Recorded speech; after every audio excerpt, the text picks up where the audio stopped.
Hello everyone, and welcome to Divine Debut. This is Kathy speaking. Thank you so much for joining me here. I hope you're all doing well. Okay, this is the full moon in Aquarius reading. We'll be doing tarot and we'll be doing the astrology as well. So I will have timestamps beneath for all the signs. I will be putting the timestamp for the tarot reading, and then I'll be doing the astrology analysis, a quick astrology look at how and in which areas this full moon is going to be affecting you. Each sign, I will have those timestamps for you. We will begin with a general reading, so we'll look at the collective energies pertaining to this full moon in Aquarius, which is not going to be an easy one, which is happening on the 12th of August. Okay, so it's a couple of days away. Do consider joining us on Patreon as we go into the finest details. Astrologically speaking, we analyze the astrology there. And yeah, we learn a lot. We speak of mythology and a lot of other goodies we offer on Patreon, so do consider joining us. You can get the link beneath the video.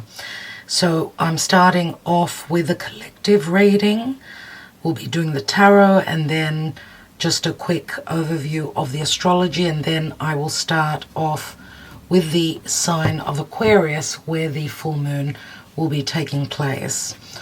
Okay, my dears, so it's going to be quite a long reading, a marathon of a reading. So I want to thank you for your love, for liking, sharing, subscribing, commenting, and your love just generally, and your support. So let's begin and see what Spirit has got to show us, to advise pertaining to the collective energies around this full moon in Aquarius. Those of you on Patreon, you've got the full moon reading. You are very aware of the energies. And obviously knowing how the energies are playing out will help us on how to move forward, what to expect, right? What to expect. Because this is not going to be an easy full moon, my dears. Let's see what's going on collectively for the world. Okay, this could be, this general reading could be important for you. You could receive some sort of messages. Okay, don't forget to check out your own individual sun sign. You can check out your rising sign. You can check out also your Venus. So if you're looking pertaining to matters of love, you can check out your Venus sign. Okay, Venus is all about love and values and money, support. A feel-good energy is Venus. Mars is our desires and what we strive for. So you can check out your Mars as well. For instance, if you've got Mars in Leo, check out Leo, because Mars is more the masculine energy. So it's what we strive for. And you can always check out your North Node if you are familiar with that. North Node is your fate moving forward. So dear Spirit, please advise, what are the energies around this full moon in Aquarius? Okay, we've got the Hierophant and we've got the Six of Cups. This could speak to a spiritual connection, a soulmate connection, a family, and in relation to children. Six of Cups is the card of nostalgia. It's the card of innocence. A soulmate, someone you've known forever. A relationship that you believed in. Maybe also fate that is playing out pertaining to a soulmate connection. We've got Taurus here, and Taurus is where the North Node is facing collectively and for all of us. And we've had Uranus in Taurus on the North Node with Mars. So beginning of the month of August, we're having tower moments. We're having some sort of an awareness. Sudden changes, shake-ups. Okay. So we've got Virgo and we've got Taurus here. Very earthy, very grounded energy. We do have some water, so there's the emotional side of things here. Someone's looking into the past. Okay, the Hermit is facing the past. But it's got to do with the past and the future. I'm going to say the North Node facing Taurus. This is where the radical, unexpected changes will be taking place. Some of you could be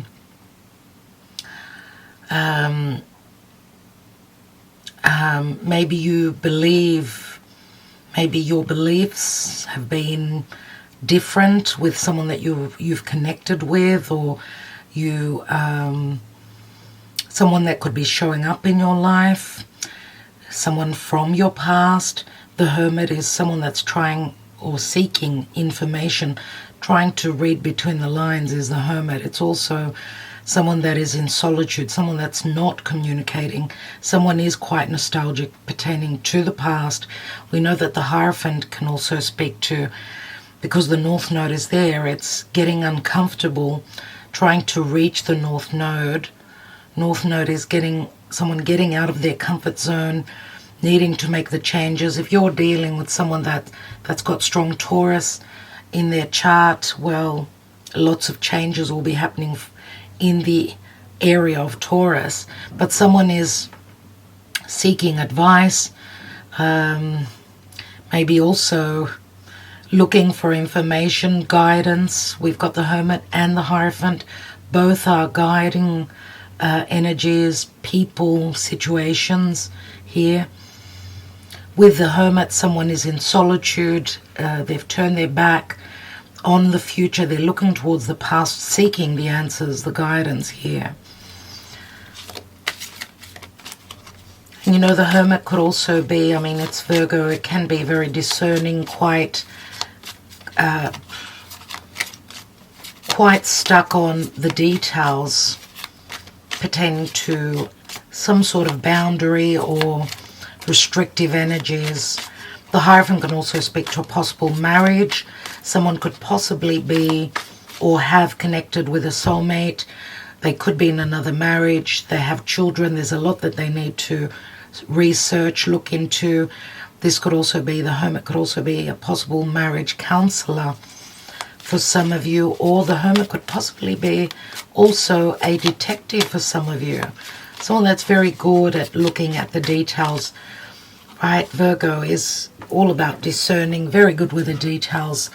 It could speak to perfectionism. Someone's looking at perfectionism. Could this possibly work out? I mean, the Hierophant is a number 5. 5 speak to changes. So we go from the 5 to the 9, and the 9's are possible endings.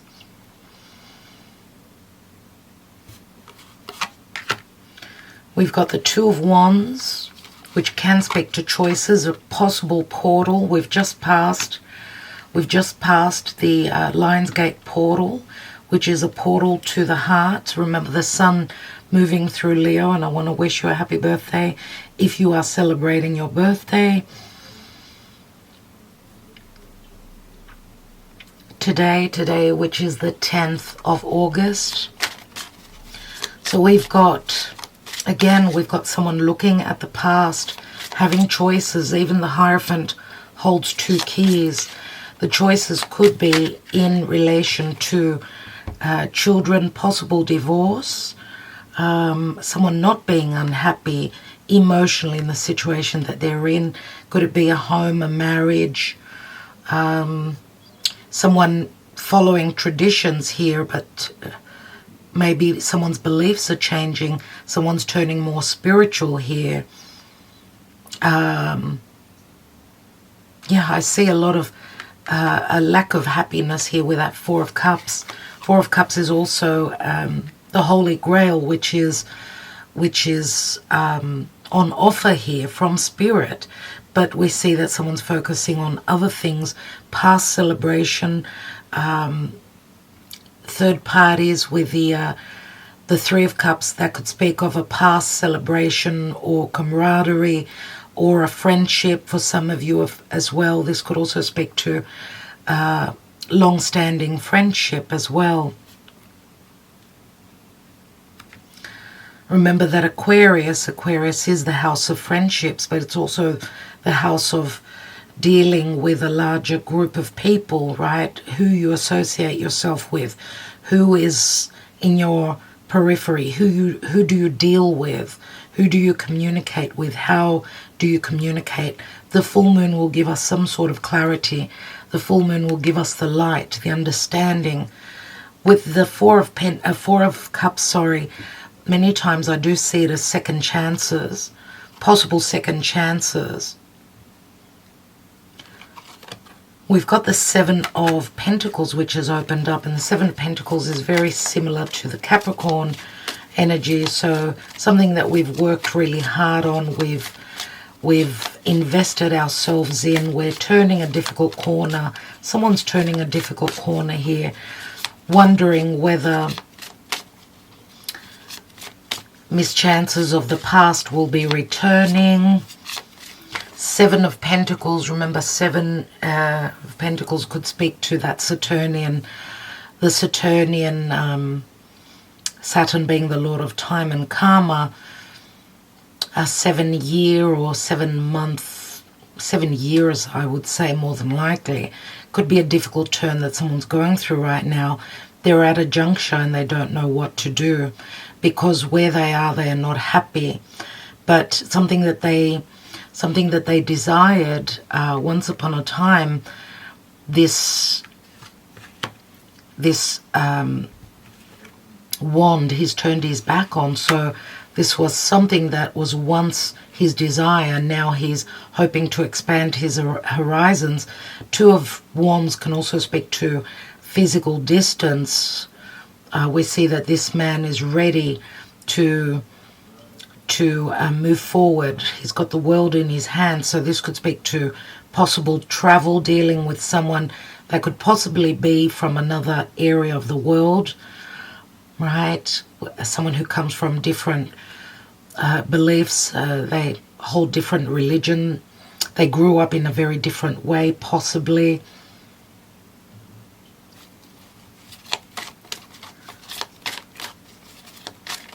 So there is, the question here is that something will be seen. Someone will need some time to gather themselves up and see where they're heading. As I said, this is like someone being at a juncture because where they've been, they have not been happy. So we've got the Empress here, Venus, Taurus, Libra. The Empress does speak to patience. She can speak to love, manifestation, and nurturing, providing, attraction. She's very magnetizing. She draws in. She is the pinnacle of beauty and love and anything that feels good. We know the Empress is a number 3. She speaks to expansion and growth. She is also a mother, but many times with the Empress, there's a necessity for patience because obviously she's creating something. Usually she's 3 months pregnant for me. She's had to wait. Maybe she's needing to wait more. Okay, the Empress being Venus as well. Venus has started a brand new cycle from the beginning of the year, and this new cycle took place in a Saturnian ruled sign in Capricorn, which speaks to heaviness. It could speak to karma as well. It could speak to timing. any fears related to connection, to, you know, feeling a sense of security and feeling that there is abundance here, that there's the possibility to create here. So I see patience that is necessary. Someone is seeking their truth. This is someone going inwards, soul searching. Let's take another card. We've got the Five of Swords. Five of Swords is third parties. It's self-sabotage. It's self-doubt. It's very competitive. But it does speak to changes. Other people involved in situations here. We see the difficulties of this full moon with this Five of Swords, which could be cutting words. It could be a fight, stress. It could be related to stress. Someone's not wanting. Someone is like, there is like a demand on change here. Someone is tired of waiting. Someone's situation cannot keep going. I feel a lot of sense of depression and frustration here.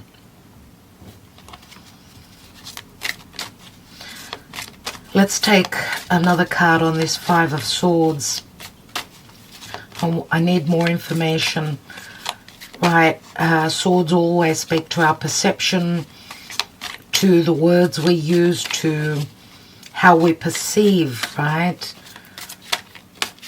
Whether we're ready to take the challenge, whether someone is ready to take the challenge. Possibly also, because there's three people here and we've got the Empress here and we've got the Two of Wands. This could be third-party love affairs for some of you. Someone could be in a marriage, as I said, or in a long-term commitment where they haven't been happy. Let's take this Five of Swords. What's that about? And we've got the King of Cups. King of Cups, Scorpio, Cancer, Pisces. Looks like here someone does not want to compete. King of Cups is usually someone very emotionally sacrificing and giving from the heart. He's turned his back on this Five of Swords. So I don't know if, because he's looking towards the future. Now this conflict could relate to the past because there's stuck energies pertaining to the past. We see even the Five of Swords and the Seven of Pentacles. These figures are looking towards the past. So this does bring up a lot of things pertaining to the past. Third parties. Maybe also possible physical distance. Because if there is a physical distance, after the Five of Swords comes the Six, where someone wants to leave. Possible conflict, competitive energies, and wants to move towards serenity, peace, love, tranquility, right? So the King of Cups turns his back on the Five of Swords. He does not want any part of this conflict. He's also turned his back on the Empress we see here. She is part of his past. Now, there could also be an age difference. For some of you, this could be a mother that's a third party, where maybe the King of Cups is ready to offer his cup, even though he's been stuck. He's going to surpass any self-doubt about him being able to win over the heart of this Venus or this love relationship, this soulmate connection, which is the Six of Cups. What's at the bottom of the deck? We've got the Five of Cups here, another five. So we've got 3 fives in actual fact. 3 fives do speak to Saturn, and Saturn is on this full moon.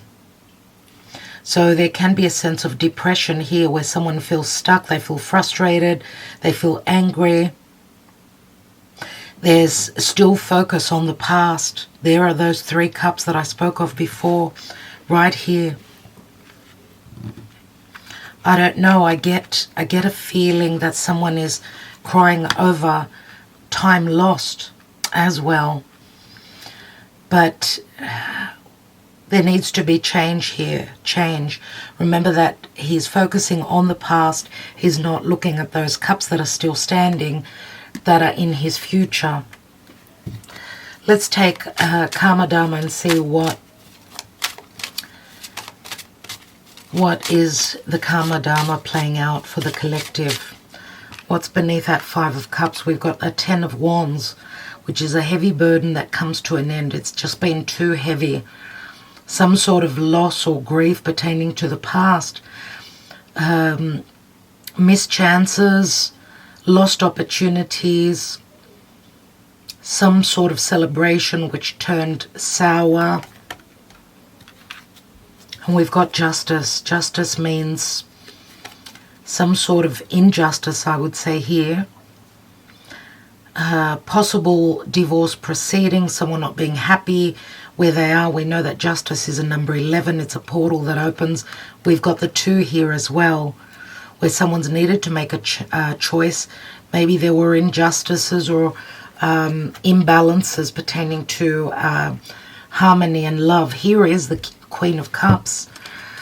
So Queen of Cups, very sensitive, very psychic, very nurturing, loving, but injustices pertaining to emotions. A lot of heaviness that she's been carrying. Now the Empress is a major arcana. King of Cups, Queen of Cups we've got here. I don't know if this is the energy that's playing out here, or it's a third party, or it's just Venus. Venus does bring all those beautiful things, but it's all about timing here and someone knowing that they are worthy of it being loved. Someone could be viewed as the Empress, the perfect mother, the perfect partner. Let's see what the Karma Dharma is around this full moon. Yeah, the Devil and Saturn, of course. Capricorn. Not surprising at all, my dears. Not surprising at all. Here is Capricorn, the Devil. Someone is in their cage, but the door is open. Remember that we've been having a lot of challenging energies with Uranus from Taurus squaring over to Saturn in Aquarius. So I do feel that a lot is going to play out. A lot is potentially going to happen, as this door will be opened by force, by unforeseen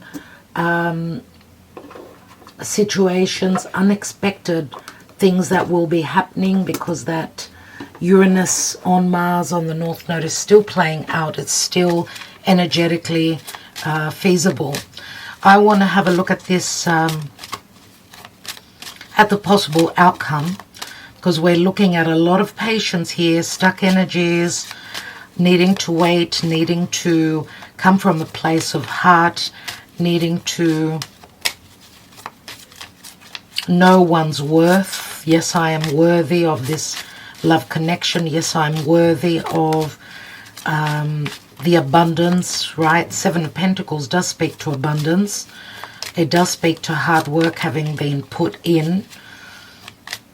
Maybe some choices, even if this is not a love relationship. Remember that the Devil does speak to stuck energies, limitations, timing, but also the mountain goat that needs to climb that mountain, get to the top, where the top of the mountain is the pinnacle of, it's the peak, it's the pinnacle of success, abundance, accomplishment.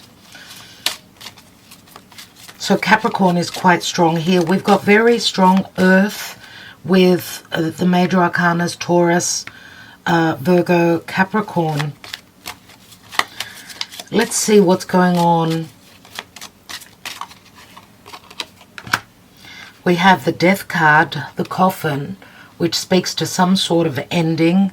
Remember that we've got the South Node in Scorpio, so someone's needing to detach and let go of past fears, past karma that they've been carrying. They need to make space in their life, right? That South Node in Scorpio is being activated by Uranus. Uranus in Taurus, where the North Node is. So this could speak to a possible ending pertaining to those blockages. The mountain does speak to Saturn in Capricorn, so that there's the mountain and there's the peak, right, that I just spoke of.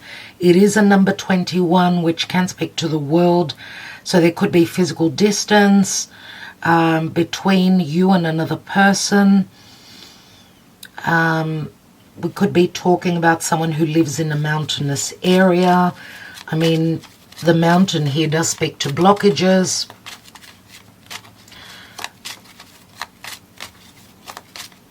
But it also speaks to Mars in Aries, which says we need to have the courage, the guts, okay, to break free from anything that's been stagnant, anything that's been blocking us. And I do feel that Spirit will take care of that. This speaks to difficulties, problems, hurdles, challenges. What comes after that? Oh my goodness. We've got the Tower. This is like one tower after another. Like the energy of Saturn is very powerful here indeed. We've got the Tower here, which speaks to delays, my dear friends. Because of, this could also speak to possible depression, that this King of Cups or this Empress or the Queen of Cups, they don't see any light at the end of the tunnel, right? I see the Tower as, and it's not the same as in the tarot where someone is going through an awakening. The Tower here speaks to traditions, the red tape. This is like someone's business, something that someone has been building on. Someone has been working really hard on something. There can be a lot of ego here as well, and a bit of arrogance. But someone feels quite depressed and quite alone, I'm going to say. This is like someone's been working really, really hard. They've built that ivory tower, but they're alone in it, and they're not happy. They're not happy. This is probably also, it's got to do with self-worth. Self-worth and ego. And this could also relate to the upbringing. The upbringing. Remember that Saturn can also speak to an elder, and we do have a mother here. Someone that's been raised to be very proud, quite egotistical, right? Could be someone that's quite, they've worked really hard in their life. They've built that ivory tower. They're quite abundant, but where matters pertaining to emotions and self-worth, there are issues there. And this could be what someone needs to see, to understand. Let's take one more. Remember that the Tower is a number 19. 19 is also the number of the Sun and Leo. Let's take one more. And we've got the Well. The Well speaks to a great depth pertaining to emotions, possible depression. And the Well can also speak to possible unlimited possibilities. But it speaks to a very, very emotional full moon for me. And it's a 41, which equals a 5. So I don't know what number 41 means for you. It could be an age, the age of this King of Cups, I suppose. We've also got an 8 here, and 8 is, remember, it is the card of strength and courage and patience and trust. But again, Leo comes up, right? Leo. So I don't know if there's something pertaining to intimacy here. Someone fearing, going into those depths of Scorpio, speaking about their intimate fears, emotional fears. This could speak to physical fears pertaining to sexual connection as well. Let's see what's at the bottom of the deck. And we've got the Child. The child speaks to happiness, great promise here. It's number 13, which 13 is Scorpio, right? It's the death. It's the energy of death.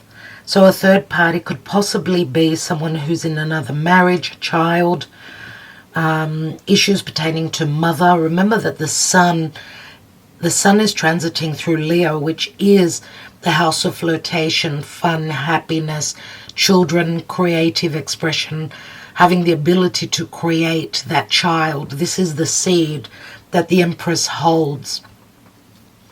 Having the courage to speak truthfully. Remember that the sun will reflect its light onto the moon, so we'll be able to see, because the that full moon is on Saturn. Saturn is darkness. It's relative to fears. It's relative to things pertaining to the past, conservatism, being stuck. So I'm going to now I'm going to take 3 Sibyllers on the well and see what else the well brings us. So we've got strong water here. Strong water, Cancer, Scorpio, Pisces. Scorpio is quite important here. Remember, that's where the South Node is, because we've got the Death card. We've got a 13 here. Let's see what's under the child. And we've got the Clover, which is a window of opportunity. It's a number 2. A window of opportunity that opens up for a moment there.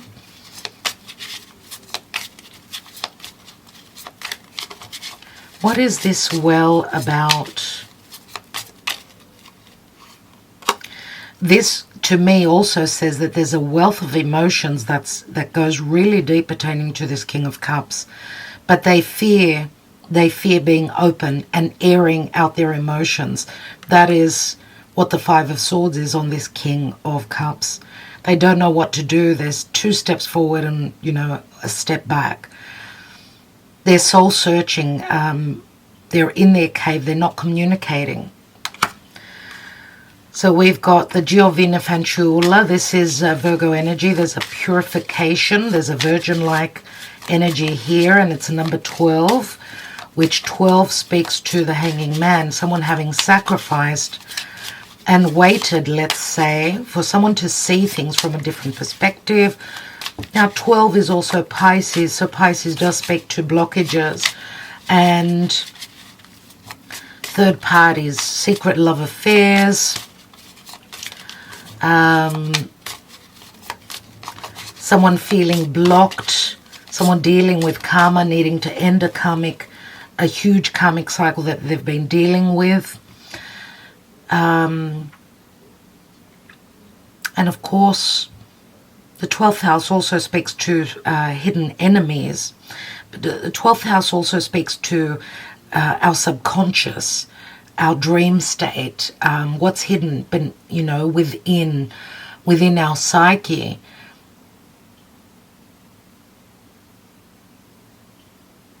It also speaks to a secretive spiritual connection. We've got a meeting here, a possible meeting that someone is waiting on, but there needs to be some sort of a purification that speaks to unloading someone's psyche. So someone being emotionally open is what I'm trying to say. We've got a possible voyage. We've got Knight of Cups, Knight of Wands, whichever knight you want. We've got the Viaggio here, which is the 3 of Wands. We've got the 2 of Wands here. So there is expansion and growth. There's possible physical distance. We see a meeting, a possible meeting here. And 12 also equals a 3. 3 is also the Empress.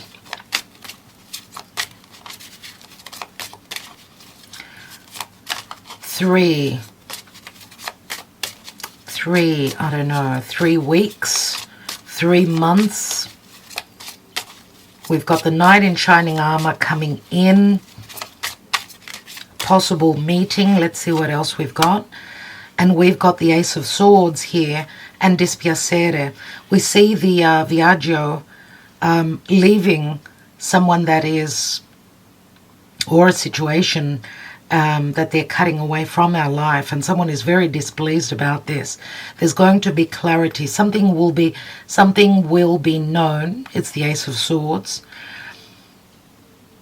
This could be a love triangle where the Viaggio, this King of Cups, is leaving a situation for a new situation. He's heading towards a soulmate connection, maybe a spiritual connection, possibly secretive. Now, I'm going to say also, if this is not a love triangle, it does not involve two different people that this King of Cups is associating with. The dispiacere could be a possible mother, where the King of Cups turns his back on a mother. Or these could be, I suppose, for some of you, these could be tears of joy, not only of sadness. Let's just take one more on the dispiacere, because we know the Ace of Swords is like a double-edged sword. It can speak to clarity, wisdom, understanding, victory as well. And we've got L'Amante, the Knight in Shining Armor. This is Romeo. We've got an offer that's on the table. There's someone that is going to be serenading. They'll be opening their heart. They'll be doing the work, let's say. The L'Amante speaks to the lover. So, and it's an 11 hearts. This is past that 10 of Cups, right? 10 of Cups, which is a restart. It's an ending, a possible ending to a family situation. 10 of Cups can speak to bliss. You're past the point of bliss, or this is saying that someone is closing up a major cycle where their emotional happiness came to, it's a new cycle that's opening up. So a possible new beginning. Remember, the 9 of Cups is the wish fulfillment. 10 is the ending, but also a possible start, which is the Ace of Cups. And then the 11 speaks to those 2 of Cups as well. So possible, again, soulmate. What's at the bottom here? And we've got 6 of Swords. We've got the 5 of Swords here. We've got the 6 of Swords, Sospiri. Someone's been tormented about the physical distance, emotional distance. Someone's been waiting forever.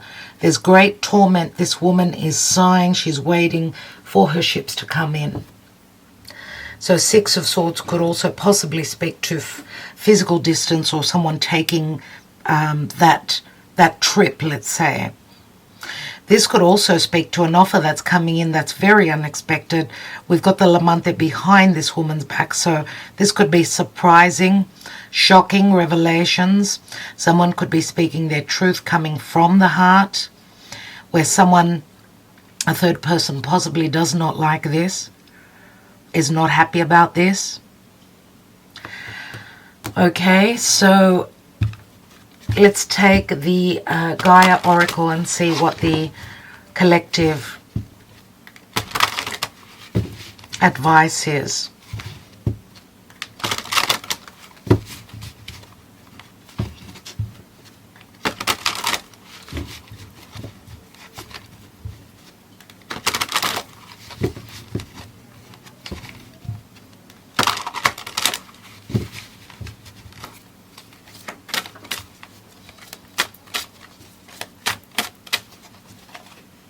No. Please advise, dear Spirit, on this full moon in Aquarius, what could potentially be playing out? Yeah, okay.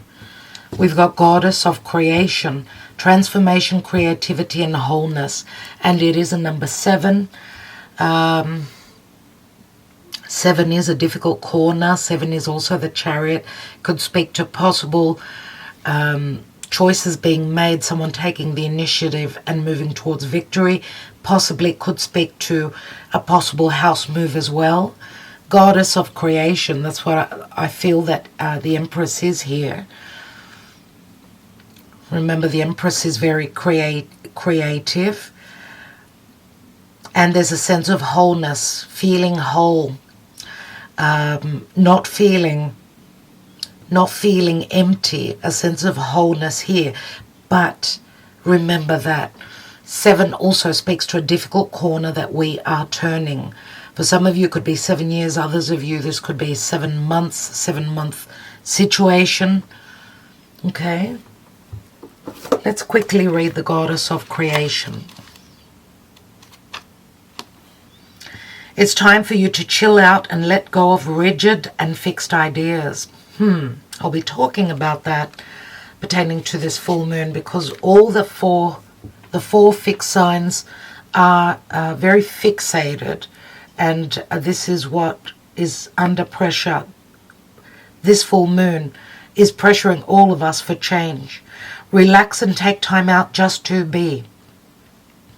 To just be. You really have been trying too hard lately and are taking things far too seriously.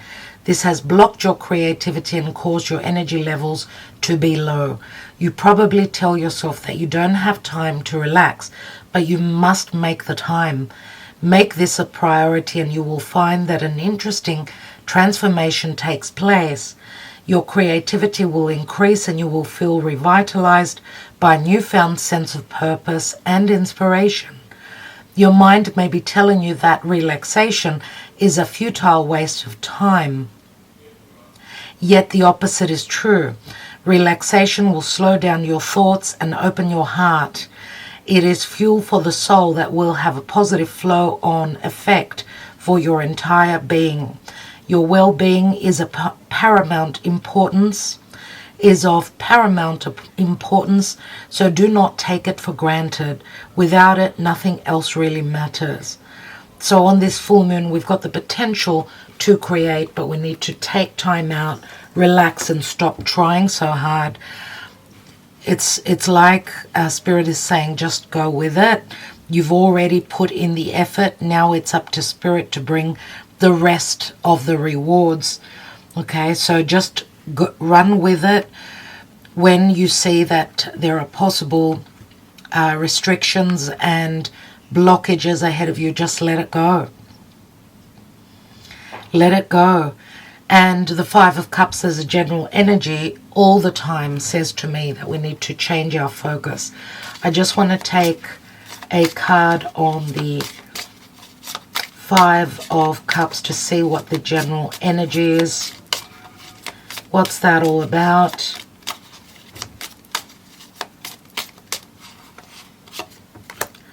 And we've got alegría, so there's possible merriment and happiness. Now the alegría could possibly speak to someone being single, celebrating their singlehood, that they've gone through a lot. It's the Nine of Wands. Maybe achievement, having some sort of an achievement, being able to cut out anything that was unhealthy for them. Remember, the Nine of Wands is someone maybe having put up a wall, someone that's been through a lot, but having gotten to the end of that burden. Remember, we had the Ten of Wands here as well.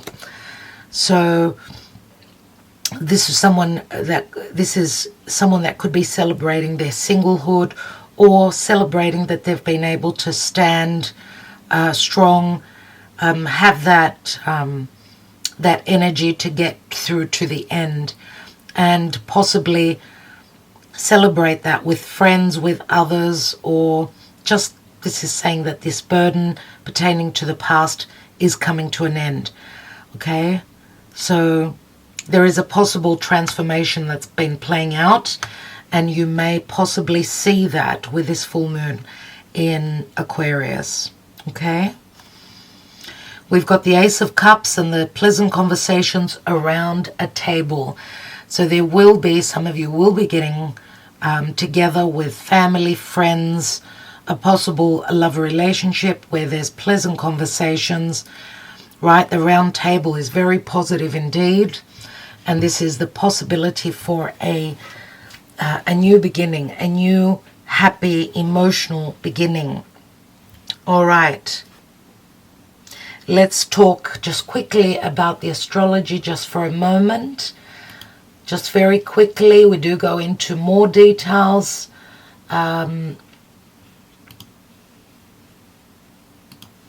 We go into more details on Patreon, But just quickly, pertaining to this full moon, it's not an easy full moon. As I said, the moon is filling out, and it is on Saturn in Aquarius, right? So the sun is in opposition to the moon.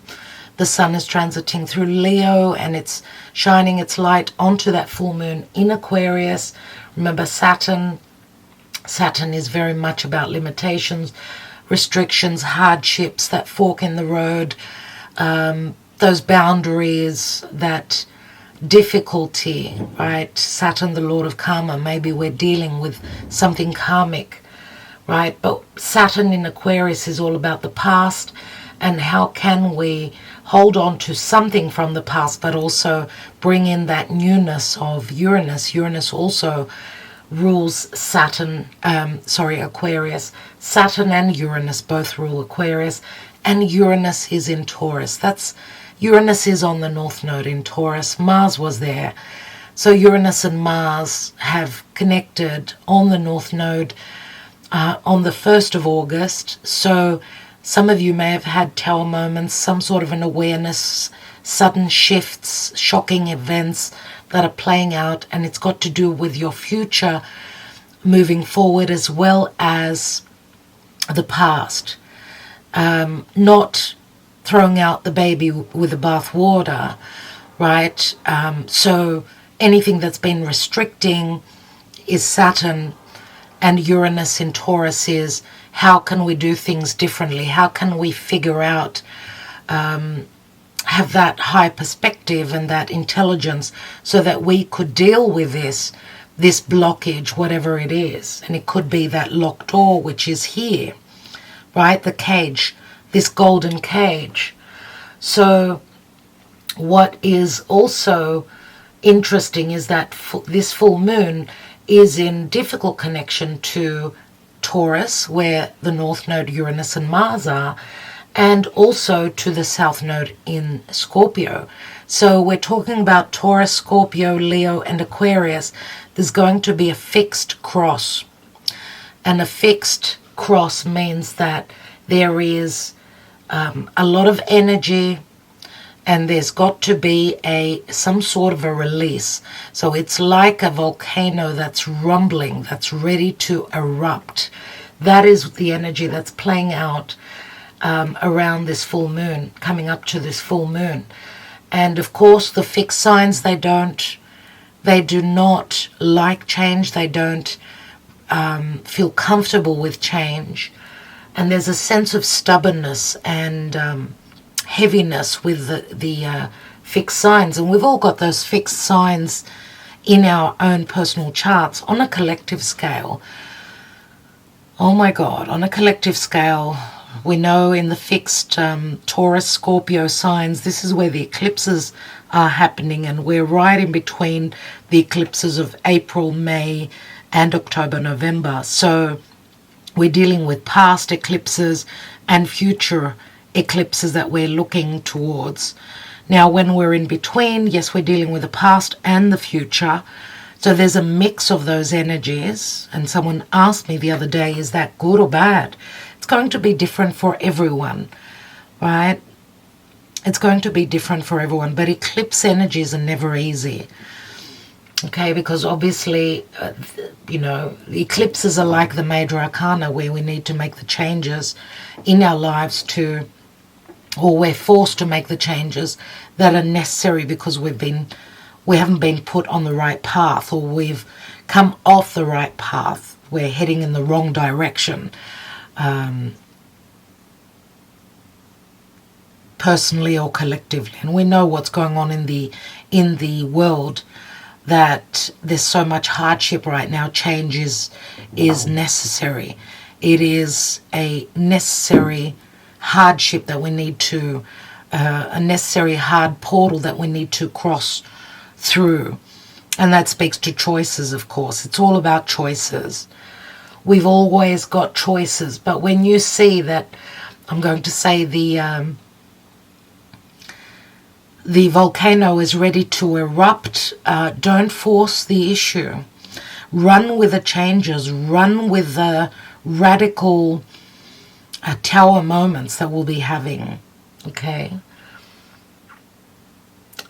And that's also what the reading here spoke of. So, not an easy full moon. The sun is transiting through Leo. Leo is all about the heart. It's all about generosity. The generosity of spirit, the ability to create. On this full moon, Venus has also entered Leo, so that helps the area of Leo.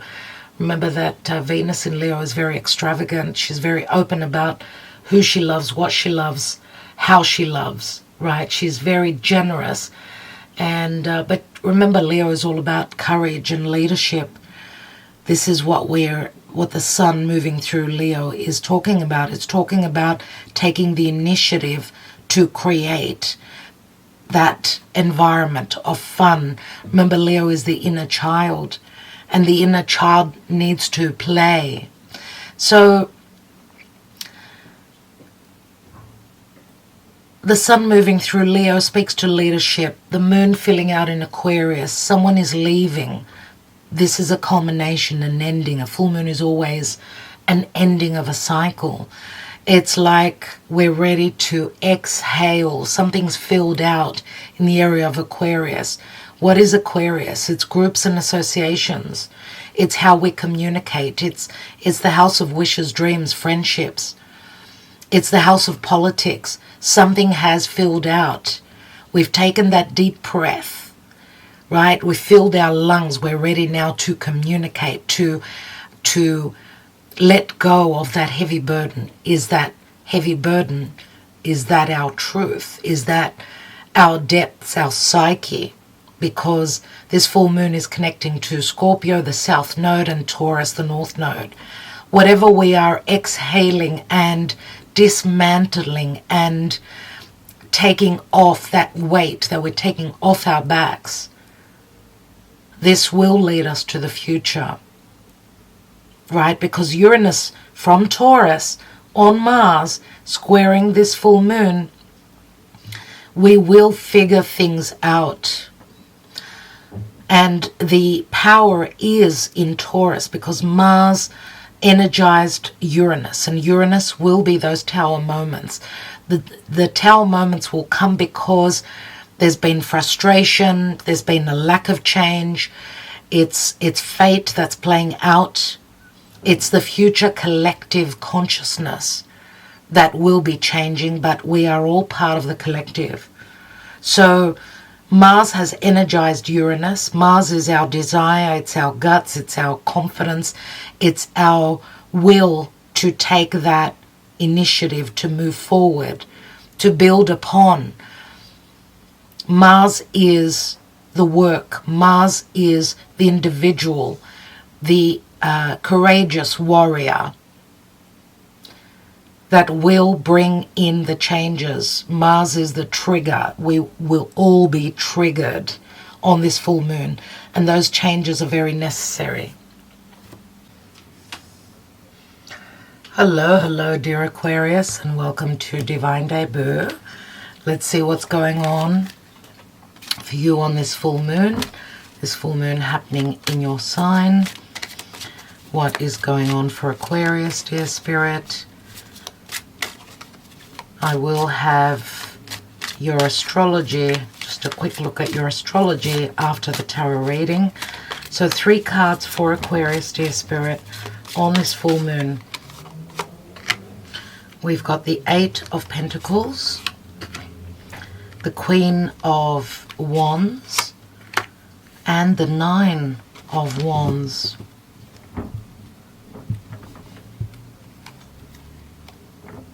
And the World card. I've got the King of Cups here, so this does speak to love relationships. I do see you needing to end something pertaining to, I don't know, you've been, there are trust issues. Look at the way the 9 of Wands is. He's staring straight at this Queen of Wands. And this can relate to work as well. We know that the Queen of Wands is very magnetic, attractive, very creative, very sexual. She holds the 10th wand.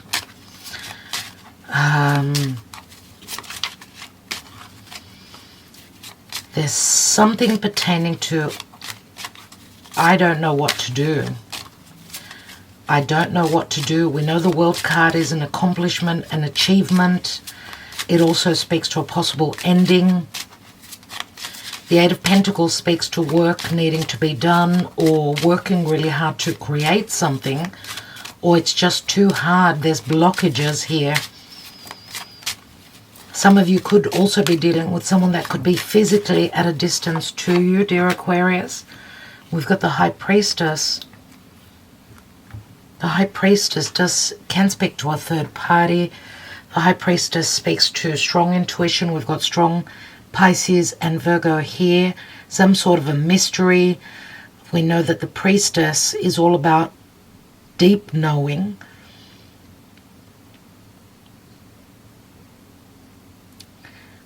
Okay, dear Aquarius, I mean, Queen of Wands would be a very powerful individual that you're going to see something pertaining to this powerful individual.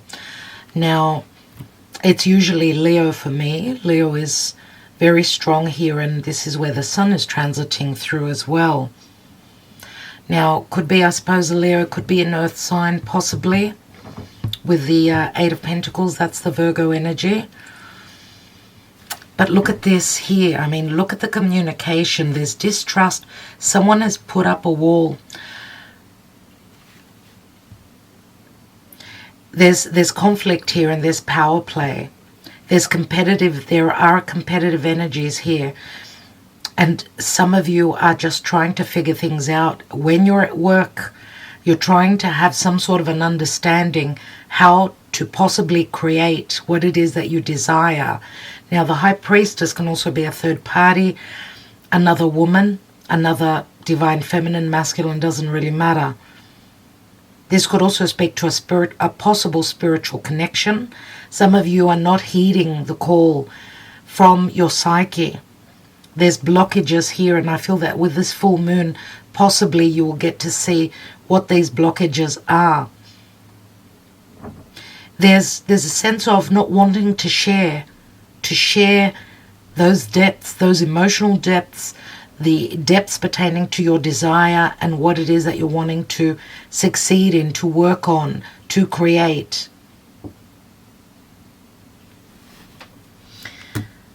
Interesting. I just want to take one card on the Nine of Wands.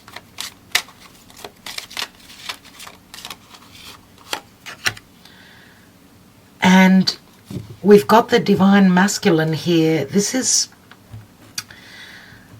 usually someone that's, I don't know, they've got strong water or strong earth in their chart. This is like an offer of love. This is a divine masculine. The divine masculine not trusting the divine feminine, for instance, or not trusting himself that he's open to this connection. Maybe he's in denial of his emotions as well. There is the King of Cups. So we do have matters pertaining to emotions. Choppy waters, emotionally, a very choppy emotional time for you, dear Aquarius, here. But this is, here I see the necessity for collaboration and trusting in one's ability to know that there is a resolution here when your heart is open. Because I feel that the Queen of Wands is someone that does have an open heart. This is more the Leo energy.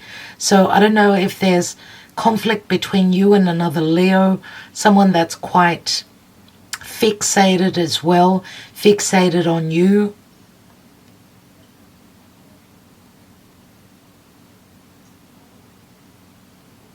And I feel as though it's up to this Queen of Wands, whoever this is for you, that can create the end of a burden and successfully closing up a major cycle, maybe a difficult karmic cycle in your life.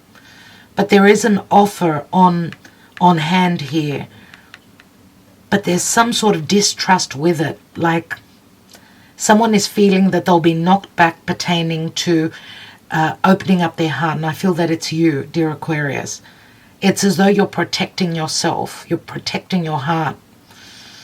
You're fearing being hit with a rebound from this Queen of Wands. That's what I get for you. All right, so let's talk about your astrology.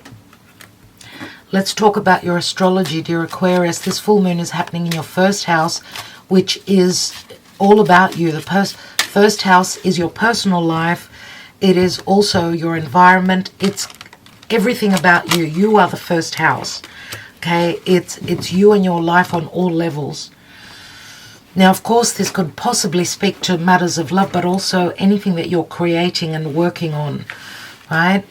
And the sun is transiting through your 7th house. So the sun will give you clarity pertaining to other people and love relationships, work relationships as well. Now, the South Node is in your 10th house of career. Your goals, aspirations, your social standing, your reputation out there in the world. And the North Node with Uranus and Mars. They're in your 4th house. So your 4th house is going through drastic changes, tower moments. You're having an awareness pertaining to the past, to your personal life, and where you reside, who you reside with, who do you live with. Okay, there's going to be a new moon, dear Aquarius, towards the end of the month in your 8th house. The 8th house is the house of death, transformation, money coming through from others. It's the house of sex as well. A new moon is a new seed. From your 3rd house of siblings, relatives, the house of communication, collaboration, business, commerce, anything like that. That's where Jupiter and Chiron are, in your 3rd house.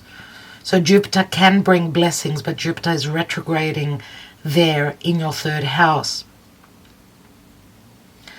So it's all about communicating pertaining to that open wound, wounds pertaining to self-worth, any open wound that you've been carrying from your childhood or from a past lifetime. Jupiter is retrograding, so you're probably hoping and seeking the wisdom, and you're probably going through a learning curve as well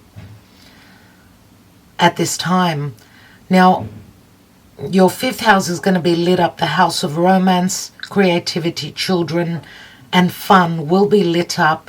You'll be looking at past matters with Mars retrograding in your 5th house of Gemini, and that will Mars is going to enter your 5th house on the 20th of August and will be staying there till the end of March of 2024. He'll be retrograding there, so a lot will be playing out pertaining to your fun house, your house of romance, sex, children, and what it is that you're hoping to create. All right, dear Aquarius, so I hope that this helped. Okay, you are under a lot of pressure for change with this full moon. You're feeling very uncomfortable. You can be feeling a little bit depressed at this time, but know that these challenging energies will pass, and these challenging energies will bring change, healthy change. All right, dear Aquarius, thank you so much. Sending you lots of love and light. Thank you for liking, sharing, subscribing, and commenting. Let's go on to the next sign of Pisces. Pisces, Sun, Moon, Rising, Venus, Mars, and North Node in Pisces. My dear Pisces, let's see what's going on for you with this full moon. For Pisces, dear Spirit, we've got a 10 of Wands, so some sort of a heavy burden is ending for you. Even though you've been working really hard, you don't know where this is heading. There is a possible new beginning for you, even though it's very challenging, very competitive. There could be self-worth issues about completing something that you desired. These could be very rough energies with fire and air, challenging words, competitive energies. But you've got 2 tens. You end with the 10 of Cups here.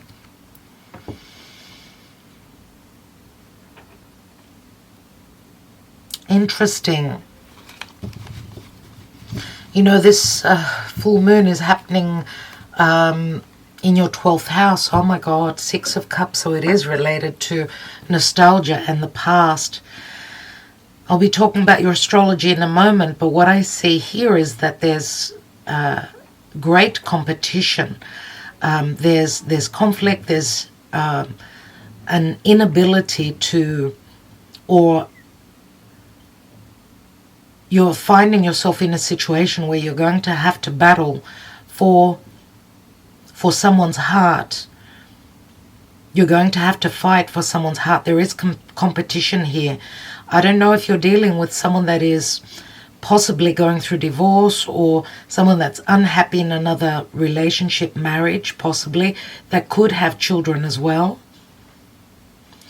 We've got two cards that speak to endings but possible new beginnings.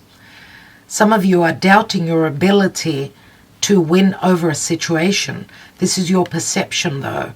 Now some of you could also be going through legalities, fighting for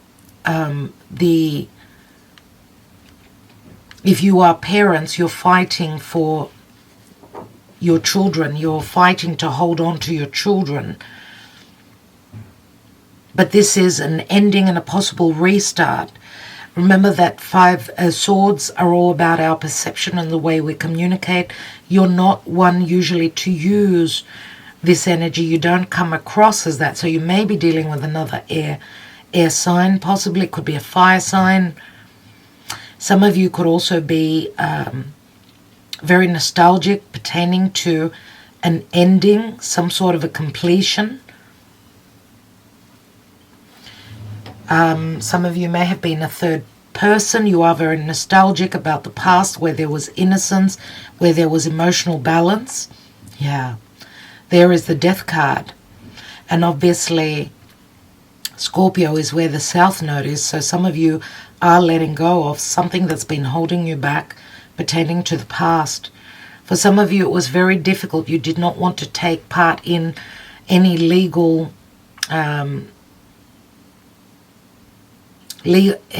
fights. What you're wanting is serenity, emotional balance. Let's see what's going on. What is the karma dharma that you're dealing with?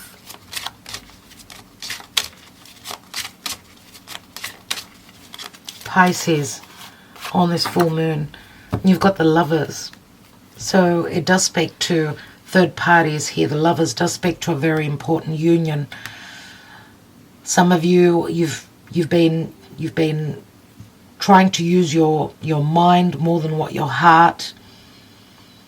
And this is not what works for you. You need to come from a place of heart. Okay, some of you may be possibly also leaving a Gemini. Maybe you are dealing with a Gemini that, for some of you, you could be the third person. Right? You could be someone's second choice, and this was really hard for you. Some of you have been very patient and waiting on someone's decision. Maybe it wasn't an easy decision for them as well.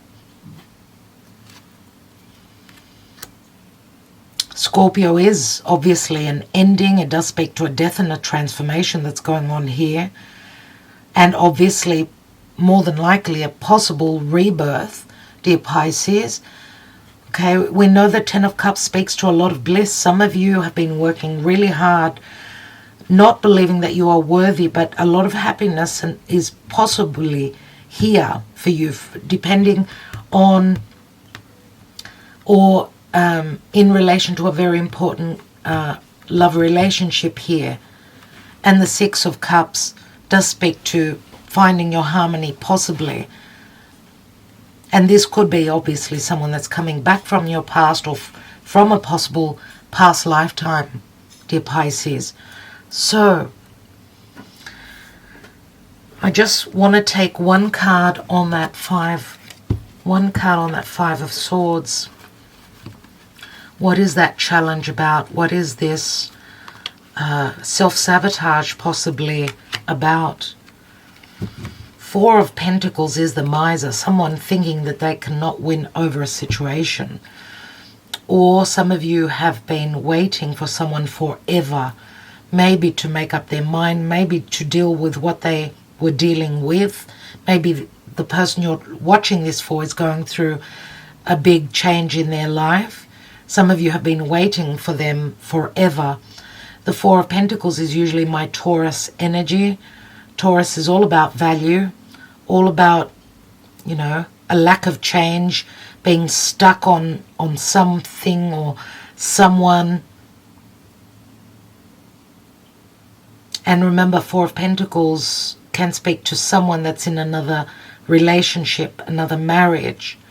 Okay, someone here with the Five of Swords, it shows that it's hard for someone to put an end, a full stop to this situation. But still they were not happy in this situation and change was necessary. But the Four of Pentacles can also speak to, even though it's the miser energy, it's like, I'm starting to build. I want something that's stable, secure, long-term, something more family orientated. Okay? All right.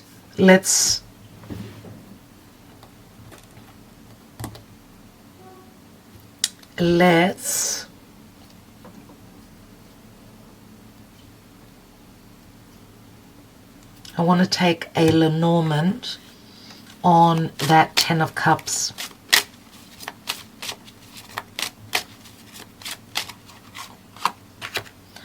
And we've got birds. So there's a lot of anxiety, maybe stress pertaining to other people, news that's coming in, possible excitement here as well with the Ten of Cups. Possible excitement. You'll be hearing, maybe receiving some messages off the grapevine from friends, or where there's been third parties or other people involved. This could be coming to an end as well. For some of you, this could possibly be, for a few of you, this could be in relation to a friendship, someone that you're connecting with, maybe also a heavy or difficult ending that took place in the past because of choices, because of third parties as well. Okay, so let's look at your astrology, dear Pisces. Your astrology. So this full moon is happening in your 12th house, which is, the 12th house is the house of sleep. It's also the house of endings. The 12th house is a very subconscious, very secretive house. So you may not be aware of some sort of an ending that's happening. Something is completing for someone and you may not be aware of that. Someone could be ending a huge karmic cycle in their life that they've been, that's been very heavy for them. The sun is transiting through your 6th house of work, health, service to the world. The 6th house is also people that you deal with daily, right? So the sun will give you the clarity that something pertaining to your 12th house is ending. Now, the South Node is in your 9th house, which is something, remember you had the Scorpio card, the Death card. The South Node is what you need to detach from, let go of. And this is you getting out of your comfort zone pertaining to the 9th house, which is long distance travel, your beliefs. 9th house is also your philosophy, wisdom. You will probably have something that you will learn. Okay, because the North Node is in your 3rd house, which is all about communication. 3rd house is the house of teaching, I should say learning. The 9th house is teaching. So I don't know if, because the 3rd house speaks to collaboration within a small group, it's also the house of communication and your environment, right? How you communicate, that's where That's where the North Node is. The North Node is in your 3rd house, and Uranus and Mars are there as well. So something will come to your attention. You may have a tower moment pertaining to your 3rd house. 3rd house also speaks to short distance travel, whereas the 9th house, it's sort of, that's what you're letting go of. You're more about your close-knit environment, short distance travel, and anything about learning. You may be hearing something off the grapevine that will be quite interesting, quite stressful maybe, but also exciting for you. Now, there will be a new moon in your 7th house. 7th house is the house of relationships and other people. Towards the end of the month, we're going to have a new moon in Virgo, and that's your 7th house of others. So a new seed is being planted there. Now, Jupiter, which rules you, and Chiron are transiting through your 2nd house of your resources, your money, what you've been building on, what gives you that sense of security. This is where Jupiter is retrograding, and Chiron. Jupiter wants to give you this, the know-how, the wisdom, the optimism, and the expansion. But Jupiter can also, being close to Chiron, show you where those wounds are, those wounds pertaining to the past that you've been carrying. Those wounds could also pertain to self-worth. Okay? So, also, what you need to know is that in your 4th house, this is where Mars will be. Mars will be transiting your 4th house for 7 whole months. He'll be moving, entering your 4th house of the past, your family, your parents, your home. Mars will be there for 7 whole months in Gemini, in your 4th house, and retrograding there. So you'll have matters pertaining to the past that Mars will be dealing with, and you'll be needing to look at. And that will be quite significant. So a lot will be playing out pertaining to the past, your family life, your home life, right? And whether you feel happy, safe, nurtured, and provided in your home. All right, dear Pisces, so I hope that helped. Thank you so much for liking, sharing, subscribing, and commenting.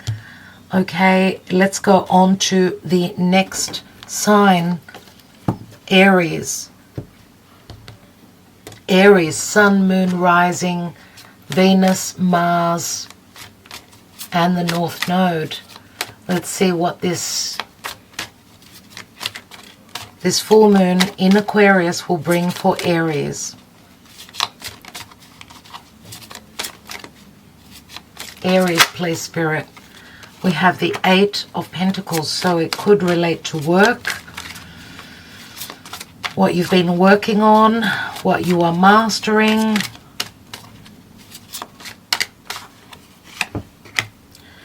We've got the 7 of Swords, something that you will be enlightened about. Oh, okay. Something that you've been working hard upon, something that you have not seen, you will be enlightened about.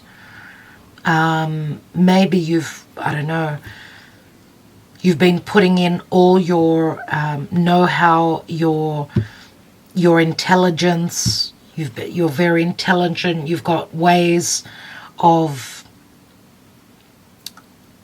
strategizing and working really well to possibly steal, I don't know, and succeed in something. But I feel that there's a disappointment here, that something was not what you expected, because the 5 of Pentacles is a sense of lack. It's like, I've worked really hard. We go from the 8 to the 5. Some of you may have started a new job for someone, and for a certain company, or working for someone that has been trying to steal away with not paying you, not giving you the worth, not giving you what you are worth.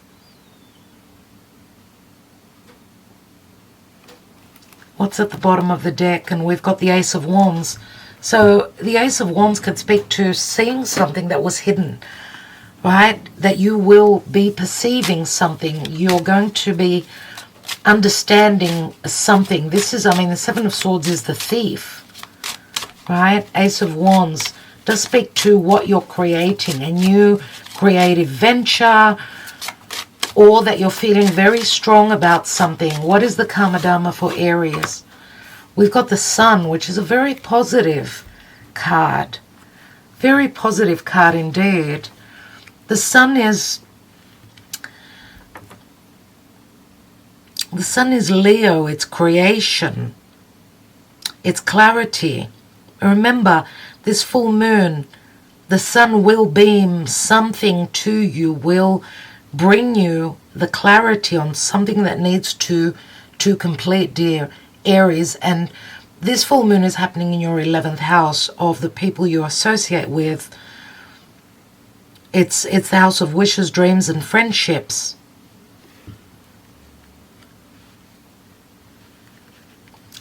I feel here that there's something that you really, something will be clear for you, something that you're going to have to detach and let go of. There is the devil, you see. This is you putting in a lot of work and not receiving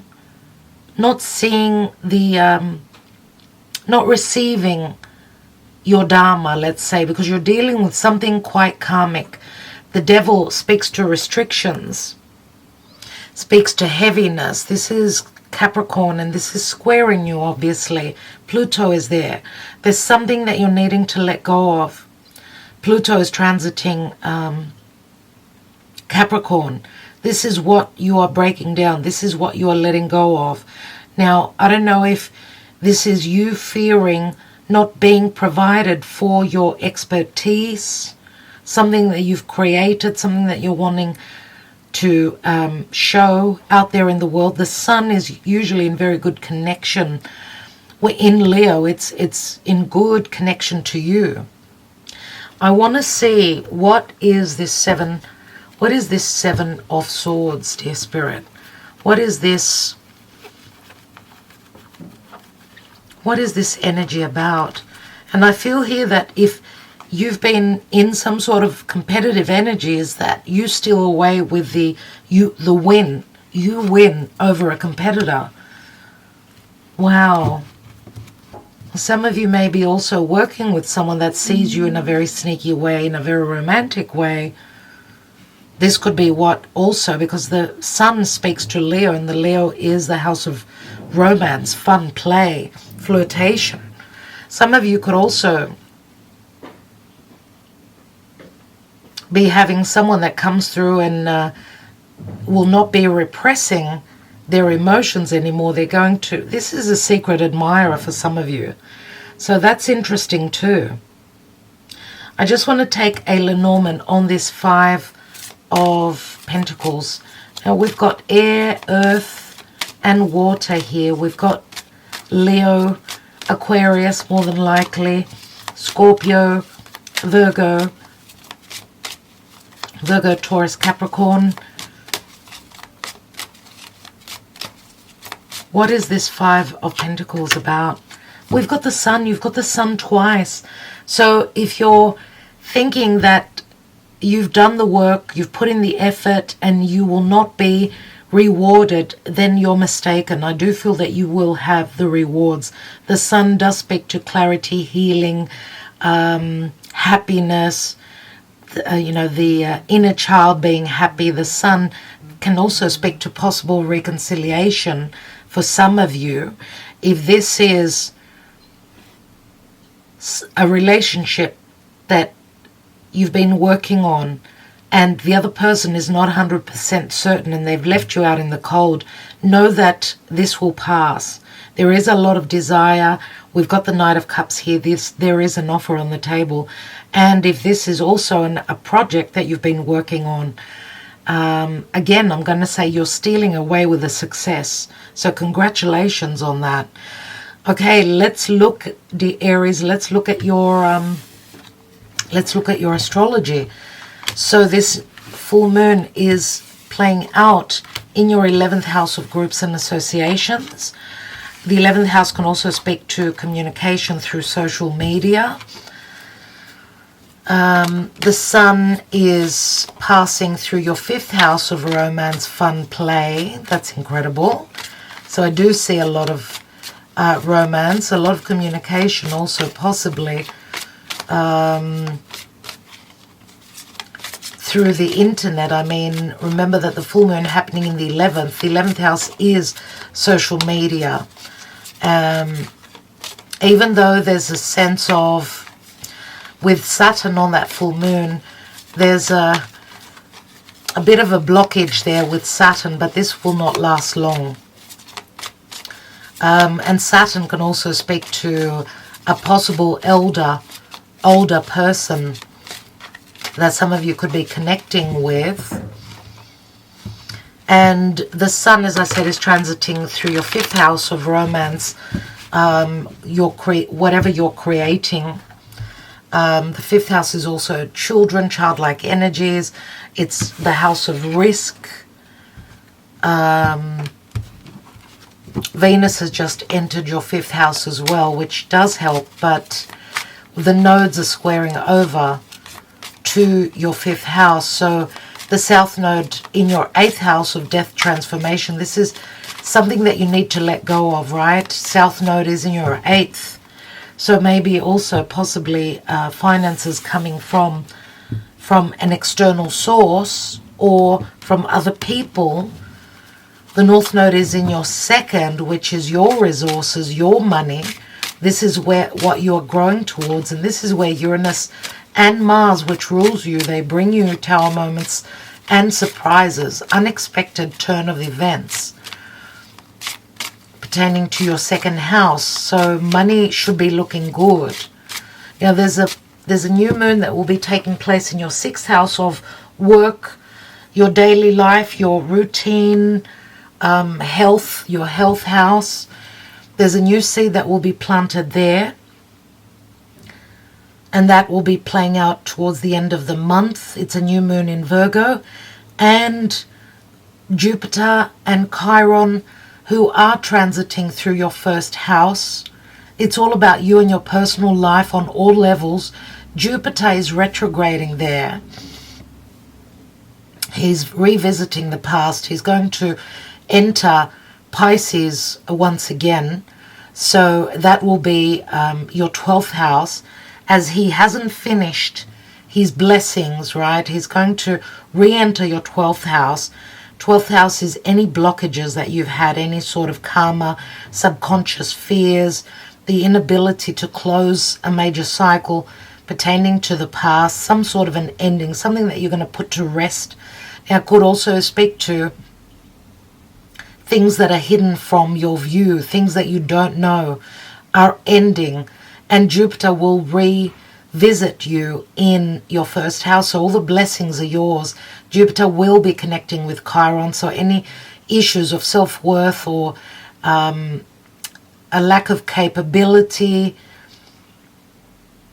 to heal an open wound that you've been carrying from your childhood, from a past lifetime, a resolution is possible, is what I'm wanting to say, and Jupiter will give you that optimism when he returns to your 1st house. It will be all about you, dear Aries. Now, pay attention, as Mars, your ruling planet, will be retrograding in your 3rd house. So this is very important for you. 3rd house is the way you communicate, what you write, what you're publishing, how you collaborate within a small group of people, how you cooperate, work with, deal with your siblings, your extended family, relatives, other people, and anything to do with short distance travel and your close-knit environment. Mars will enter your 3rd house on the 20th of August and stay there until the 25th of March next year. He'll be retrograding there, so pay attention. 3rd house is also the house of learning, so you may be sitting behind a desk again, dear Aries. Maybe you're needing to learn something to master your craft even further. So, dear Aries, I want to thank you Thank you so much for joining me here. Thank you for liking, sharing, subscribing, and commenting, dear Aries. Okay, let's go on to the next sign of Taurus, another fixed sign. Dear Taurus, hello, my darlings, Taurus. Taurus, this full moon is not going to be an easy one. Now, this is Taurus for Taurus. Sun, Moon, Rising, Venus, Mars, and North Node in Taurus. I will go into your astrology in a moment after the tarot reading, so you'll know what's going on there. Let's see what's going on, Taurus. I know that there's been so much change for you and you're still going through so much. Taurus, please, Spirit. We've got the Queen of Cups, so this could speak to love relationships, anything pertaining to psychic ability, emotional situations. We've got the Five of Cups, so someone is crying over spilt milk, crying over a spilt or something that didn't go well, let's say, the changes that have come through pertaining to your emotional life. You're focusing on the past, sorry. Queen of Cups, very nurturing, loving, giving, very psychically in tune. This could also speak to a spiritual connection where there's been those three cups are spilled. You're focusing on a past love relationship, but there's changes. Emotional changes are at hand for you. You're needing to change your perspective, let go of the past. And I see here that something pertaining to the past, communication is quickly coming in that will take you, that will find you, that will come to you very unexpectedly. Knight of Swords is Aquarian energy. Usually Knight of Swords is not easy energy. Let's take that Knight of Swords. What else is that about? And we've got the Three of Wands. And the Three of Cups. Three of Wands. Those three spilt cups and the Three of Cups, which is the general energy. So you could be revisiting, or let's say this is the full moon reading. So the full moon is happening in Aquarius. So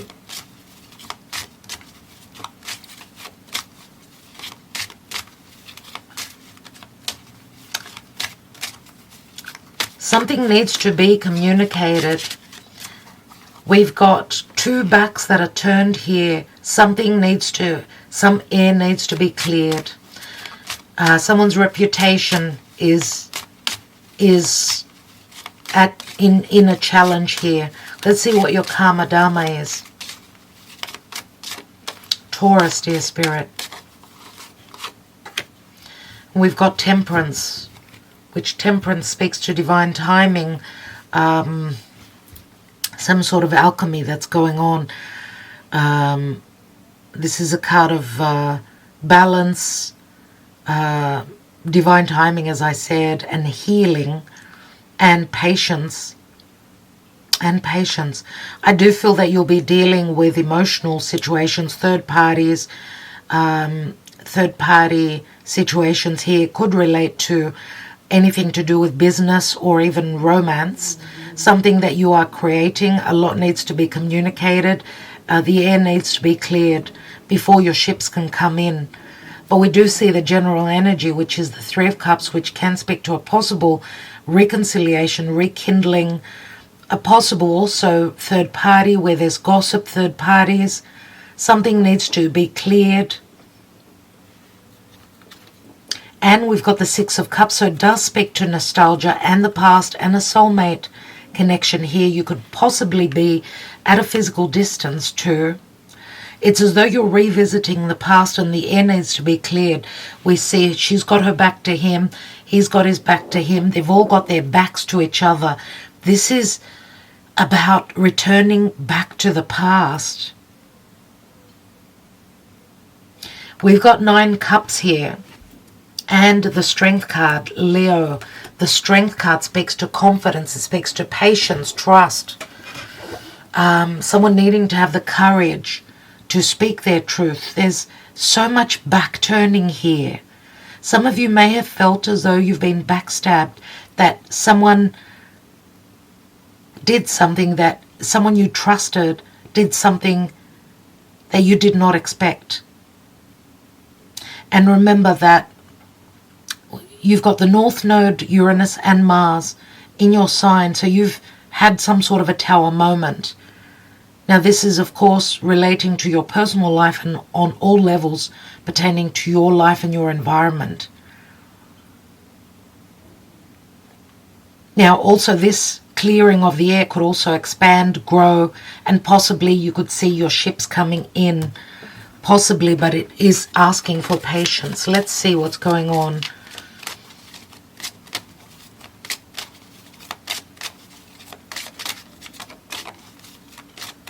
And what's interesting is that the Queen of Cups holds the Ace of Cups.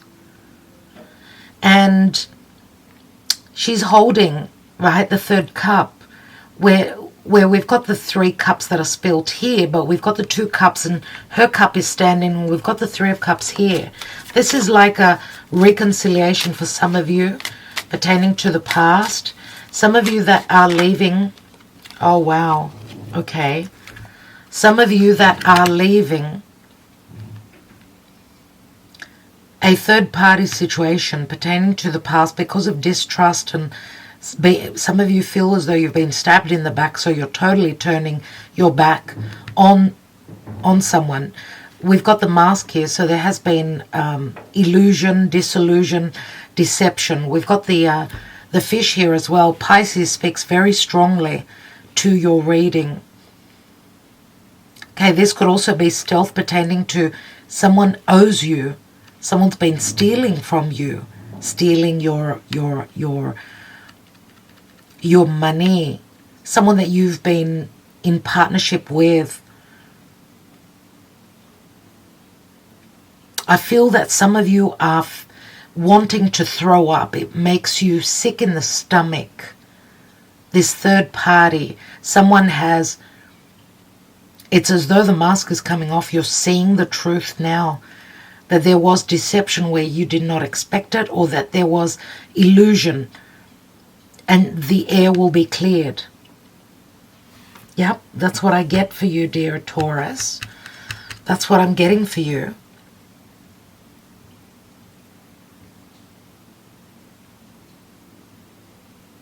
I really want to take one more card on that mask.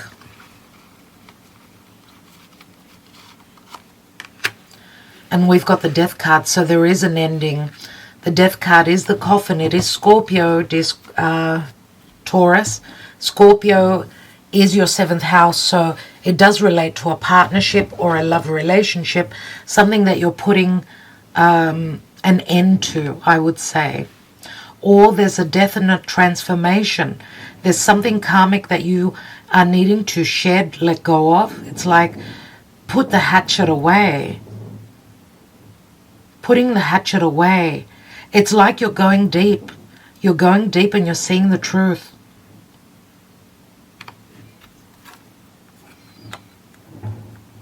This could be possible reconciliation with a soulmate of the past. Some of you have been, there's been a mask, you've both been wearing a mask. This could also be that I see the truth now. I've gone deep in, the coffin. Does speak to, something that I need to let go, put to rest from the past, and obviously there's a rebirth, a new beginning after the coffin here. Something has died, okay, and now it's like you're opening your horizons, right? It's like your mind is opening up now with the 3 of Wands. And remember also that the 3 of Wands could speak to it's Sagittarian energy. You could be dealing with someone that is physically at a distance to you. We see a lot of water. Some of you are needing to cross over a bridge. Could be physically. We see the water here as well. So a lot of emotion. Okay? A lot of emotion, a lot of lack of clarity, but the air will be cleared. All right, I will leave that there. Let's talk your astrology, dear Taurus. So the full moon is happening in your 10th house of your goals, aspirations, your reputation, and your social standing. This is your reputation out there in the world. Something is completing there. Now the sun is beaming from your 4th house. So that's where the clarity is coming from the past, in relation to a family situation. Anything to do with your family, your mother, your heritage. Now Venus has just entered as well on this full moon. She's entered your 4th house.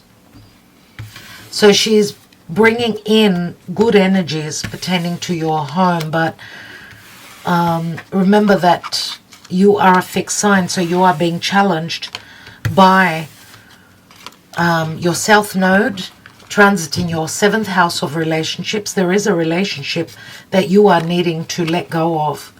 A partnership, a relationship that you need to let go of, surely. And the North Node, which is you getting out of your comfort zone pertaining to your relationships, moving towards your personal life. The 1st house is all about you. It's your private life, your personal life, and your environment. That's the 1st house. You are the 1st house.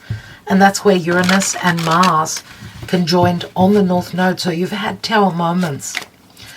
Now there's going to be a new moon in your 5th house in Virgo towards the end of the month. A new moon is a new seed. The 5th house is the house of creativity, children, and romance.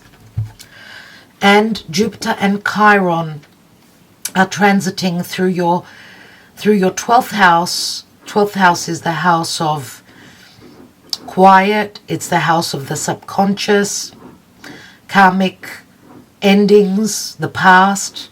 Secret enemies is the 12th house. And remember, Chiron in your 12th house, this is like a secret wound that you've been carrying from a past lifetime, a wounding pertaining to a secretive connection. Remember, we had the 6 of Cups. I did speak to third parties. Possibly this is a wound that you're dealing with. I mean, Jupiter wants to bring expansion and growth and optimism, but he's retrograding. He's going to re-enter your 11th house, which is the house of wishes, dreams, friendships, and groups that you associate with, as well as communication.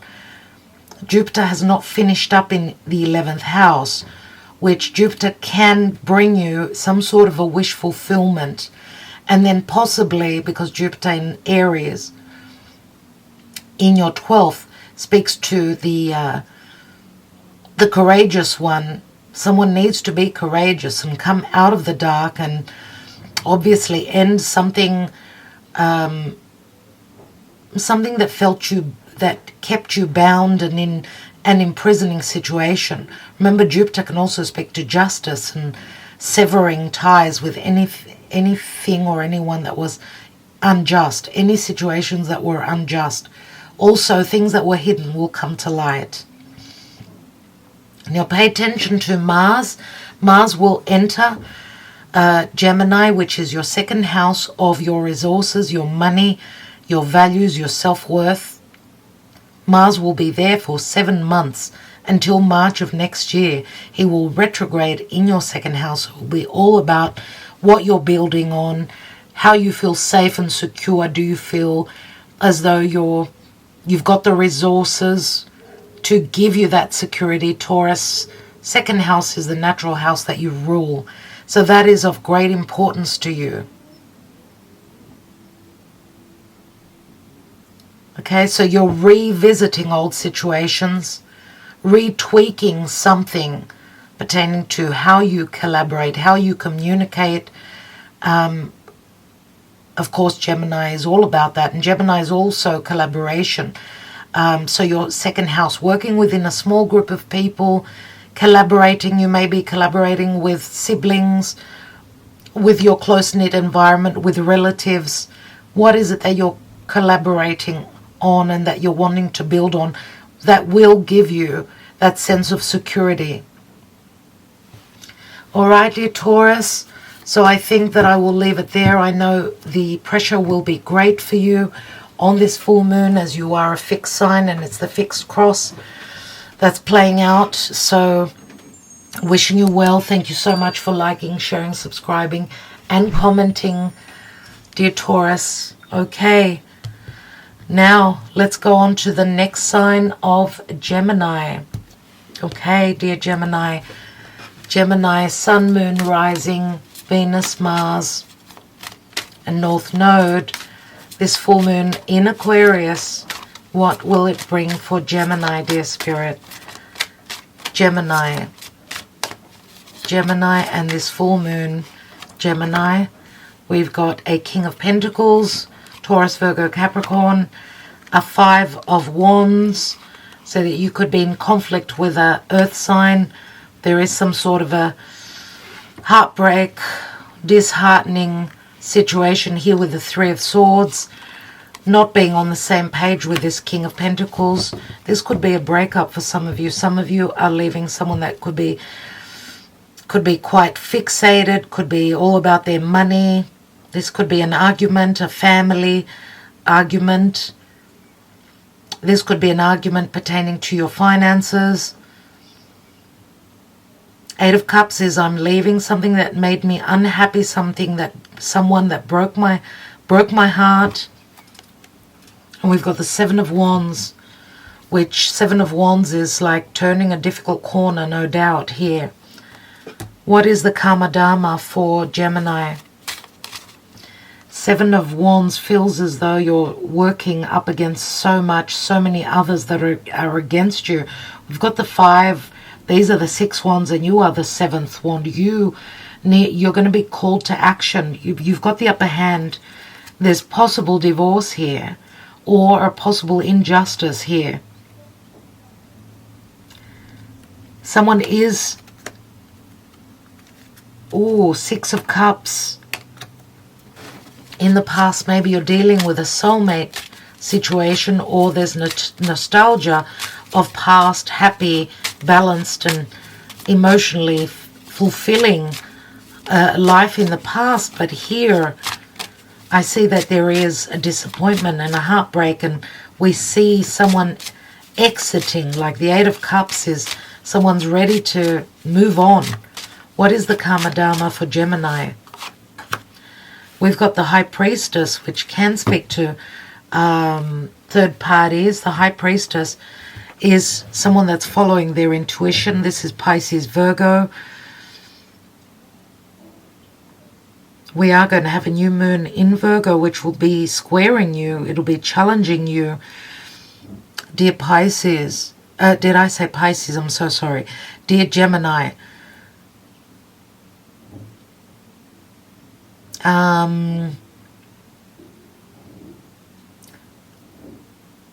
The new moon will be happening in your 4th house.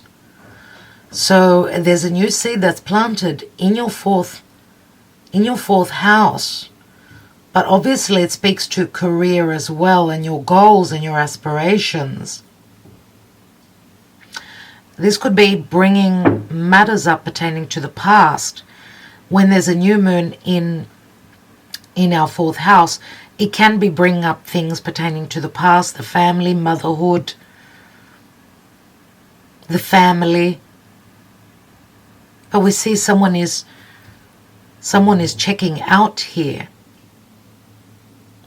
And the High Priestess also is someone that's following their intuition. There's some sort of a resolution. You need to trust your higher self. Remember, the High Priestess holds the key. I don't know if this is some of you moving to a new home, possibly. If you're going through divorce or separation, there's the Justice card, which is a portal that has opened up. 6 of Cups, 5 of Cups. So there has been something that you've been going through, changes, you've been mourning.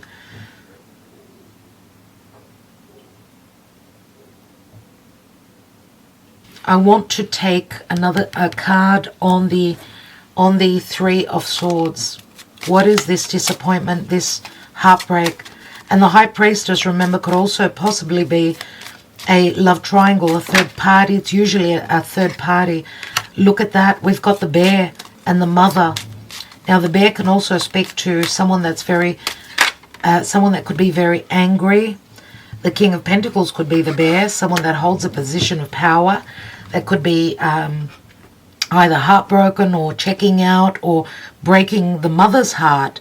Those of you that are mothers, maybe you're getting your heart broken. There's a lot of secrecy here. Pisces comes up again with the owls. There's also an understanding, some sort of understanding pertaining to, because the owls do speak to things that are hidden, right? It's news, it's communication. Could speak to hearing something from someone that you're communicating with, something that was heartbreaking, that will be sort of,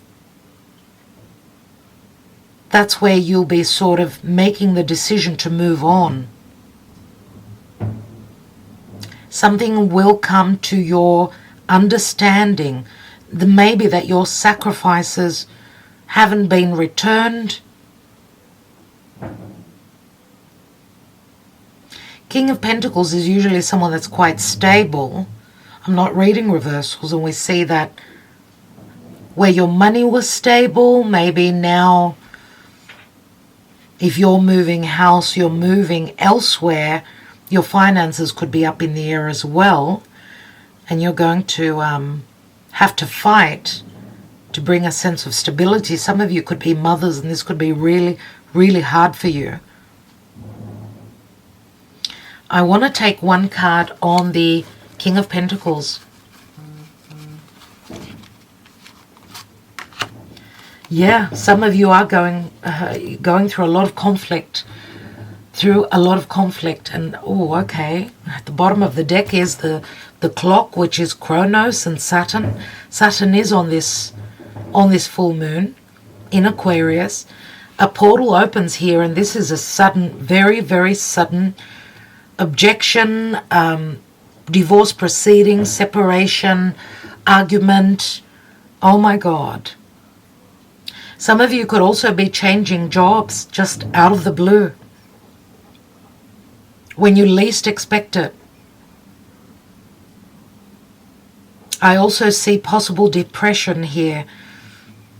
Just take care of you, I'm going to say, dear Gemini. Okay, so let's leave it at that, and let's look at your astrology for a moment. Now, this full moon is happening in your 9th house, so I don't know if it's got to do with something that you will have the wisdom, you will learn about something. I mean, the 9th house is the house of spirit, of course, but also long distance travel, other cultures, your beliefs, what you believed in, your religion, right? The full moon is there, and the sun is transiting through your 3rd house of siblings, communication, anything written, spoken, or anything that you're learning. Venus has entered your 3rd as well, and Venus is helping. The energy is playing out, the sun, and you've got the sun and Venus in your 3rd house. So this could also be camaraderie and support from siblings. There's something that you're finding out, something that is being shown to you from your 3rd house, and it's completing something in your 9th house of... 9th house is the house of freedom and law as well. So now the South Node is transiting through your 6th house of work, your daily routine, your health. Something there you need to shed, let go of, let that karma go pertaining to the past. The North Node on Uranus and Mars have been coming together in your 11th house, in your 12th house, which is a very private, very quiet, very subconscious area of the chart. The 12th house also speaks to major karmic endings or possible feeling imprisoned in a situation because of third party, a love affair. The 12th house can speak to hidden enemies as well. The 12th house is also the subconscious, so maybe you've had some sort of perception or an understanding, like an awakening, pertaining to something to do with the past or some karmic situation that you've been dealing with, and maybe you're breaking free from something that's been holding you back. Something karmic or a big major ending that's going on in your life. Now there's going to be, as I said, a new moon in your 4th house, so this is a new seed that is planted. It may also deal with, I mean, the 4th house is the parents, the mother, your emotional security, your happy environment, so feeling safe and secure within an environment. It can bring up matters pertaining to the past as well.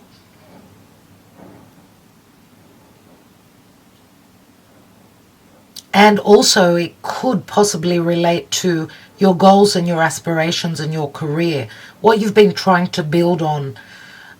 Maybe there's disharmony because of work as well. 5 of Wands can speak to work as well.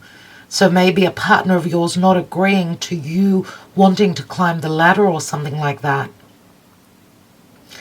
Now, Jupiter and Chiron, the open wound, and Jupiter's expansion and optimism is happening in your 11th house of large groups of people that you associate yourself with, or a possible wish fulfillment, or anything to do with friendships, the people you associate with, the people you affiliate yourself with.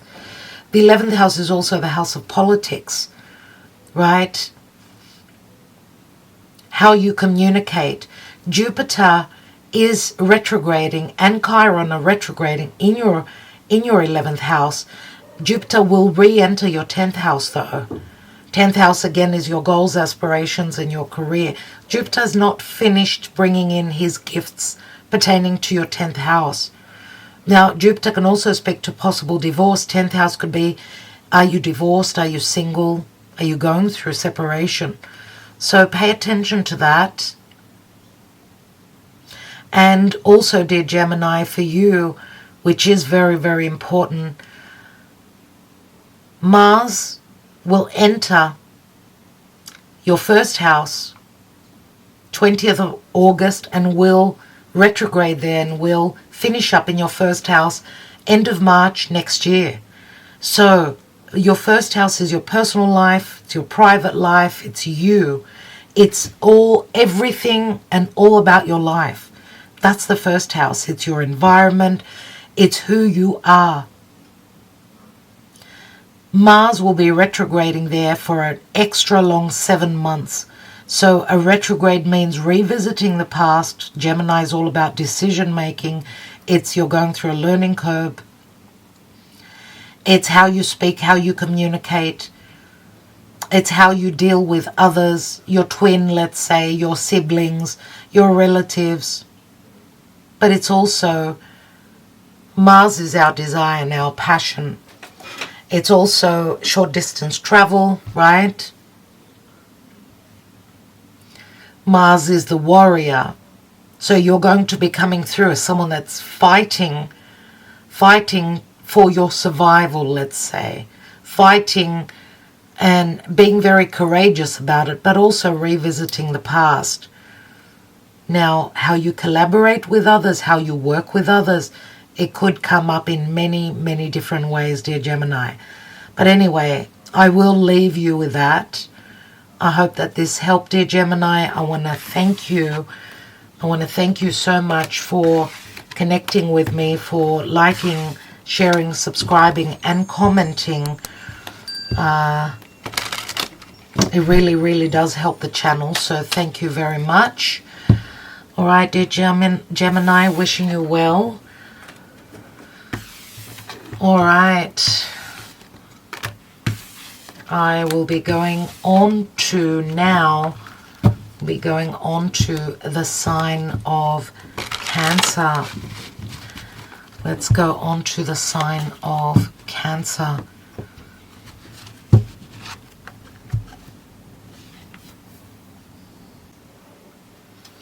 Hello, dear Cancer, and thank you for joining me here for the full moon reading in Aquarius. Let's see what's going on for you on this full moon. So, dear Spirit, Cancer, Sun, Moon, Rising, Venus, Mars, and North Node in Cancer. What is potentially going to show up for Cancer? We've got the Star, and this is Aquarius. This is possibly a wish fulfillment, some sort of communication or hope. Yes, we've got Aquarius, strong Aquarius energies here with the King of Swords. King of Swords could speak to communication, truthful communication through social media. And we've got the Queen of Wands, the ability to create. Queen of Wands is Leo. It's interesting that we've got Aquarius and Leo here, and that's where the luminaries are on this full moon. But what is this Queen of Wands about? We know she's got the ability to create. She's very, very lucky as well. So the Star does speak to a wish fulfillment and possible luck here. Is this some sort of communication or a decision? Okay. This is the ability to break any blockages. I don't know why, dear Cancer, but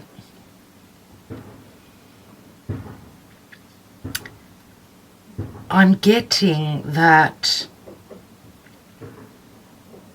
some of you, of course, could be dealing with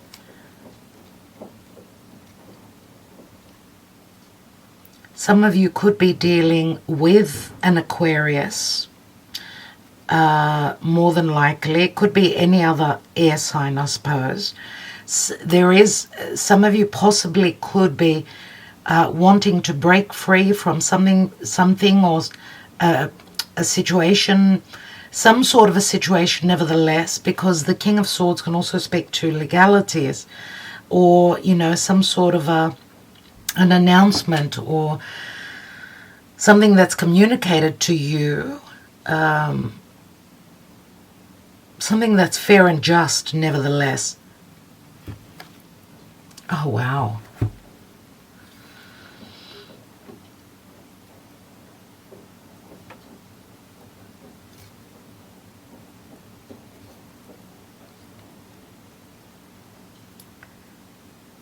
Because why I see many of you, I see you as the Queen of Wands. And it's your perception of feeling blocked. It's your perception that was holding you back from having the ability to create. There's some sort of a decision that's made here. Someone's going to communicate that there will be no boundaries, that there's a possible new beginning here. Remember, the Queen of Wands holds the Ace of Wands. She desires to create this. She's very sexual, very, very powerful. She's a very powerful individual, as is the King of Swords. Now, for others of you, this could be a possible new beginning, as some of you are freeing yourselves up. You're freeing yourselves up. You've got the ability to detach and heal from something that was unhealthy from the past. Someone that was trying to keep you bound and chained to the past or to a family situation or to their lives where you wanted to spread your wings and fly and create and be that individual. And this is what I feel this is what I'm sensing that you feel very passionate about. Now also, this could also be for others of you that there will be communication through social media, communication where some of you may have felt that you were blocked by someone that you connected with through social media, someone that was very cold to you, someone that did not show their true emotions. We see now that someone's coming through with a lot of fire, a lot of desire. That's what I'm getting, dear Cancer. That someone does want to create. This is a gift that you're being offered. Ace of Wands is also a possible new deep connection, mutual connection. This is the spark that lights the fire. So it can speak to a strong sexual connection as well. And there is the Page of Wands. So someone is ready to take that adventure, take that leap of faith. Dear Cancer. Let's see. I feel as though some of you have become very powerful, and you're creating the environment that you've always wanted. So it's as though you're coming out of your cave and you're sort of showing the world who you really are. Just like the woman here in her birth suit. This is you. And we've got the Lovers here. Gemini. So I did feel a strong connection to Gemini, nevertheless. Don't know why. I don't know why, but I did. The Lovers, yes, is a mutual connection, a head over heart decision that you need to make if you're dealing with two possible different energies. So we've got air and we've got fire. Choose. But the Lovers is Gemini. Gemini is also decisions, needing to make decisions, right? And if we think of Gemini, for you, Gemini is what's behind you, what you cannot see. So it's hidden. So I don't know if this possibly for some of you could be a secret love relationship. There's communication through social media. You've connected with a very powerful union, a very powerful love relationship where there's a lot of passion here, which could be obviously, because we see here with the Ace of Wands, this is the desire to create. This is the light coming on and seeing the truth. This very powerful. This could also be an understanding for someone that they are not blocked, that they are free to make the choice that they want in their life. The Star is maybe a possible wish fulfillment in the future, or maybe it's in the past position. So hoping for this wish, this to go through some sort of healing, clear your lives, clear the slate and create new. Right? And knowing that you've got the power to break free from this perception of feeling blocked. What is the King of Swords about? Yeah, cutting away. There is a scythe. Cutting away, ending something. It's like you're putting could be a relationship, just could be any situation that you're putting an end to, you're stopping, right? The scythe is, this is a quick ending that will possibly, because the scythe is the tool that will help you collect the wheat. The scythe is also number 10, so it's Pluto and Scorpio. It's sudden. Okay, and this is, it also speaks to decisions. Deciding to look towards the future. The King of Swords is looking to the now, but she's looking into the future. So yes, this could speak to a possible ending with an air sign. Possibly. And we've got news coming in, a lot of clarity. You're going to have a lot of clarity after a lot of confusion, dear Cancer. Let's take one more card on this Eight of Swords. One more card. Oh, wow. We see the Six of Pentacles, so this is in the past, obviously. Six of Pentacles is equal giving and receiving, possible money being paid out, reciprocity in the past. But what is this Eight of Swords? Two of Pentacles. Two of Swords. There is a great dilemma that's going on for you. A great dilemma here.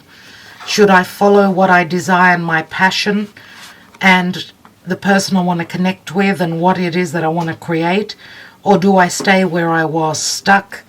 I don't think you're going to stay where you are. The Two of Swords is trusting in your higher self, listening to your heart. And Knight of Pentacles is someone that is strategizing. So dear Cancer,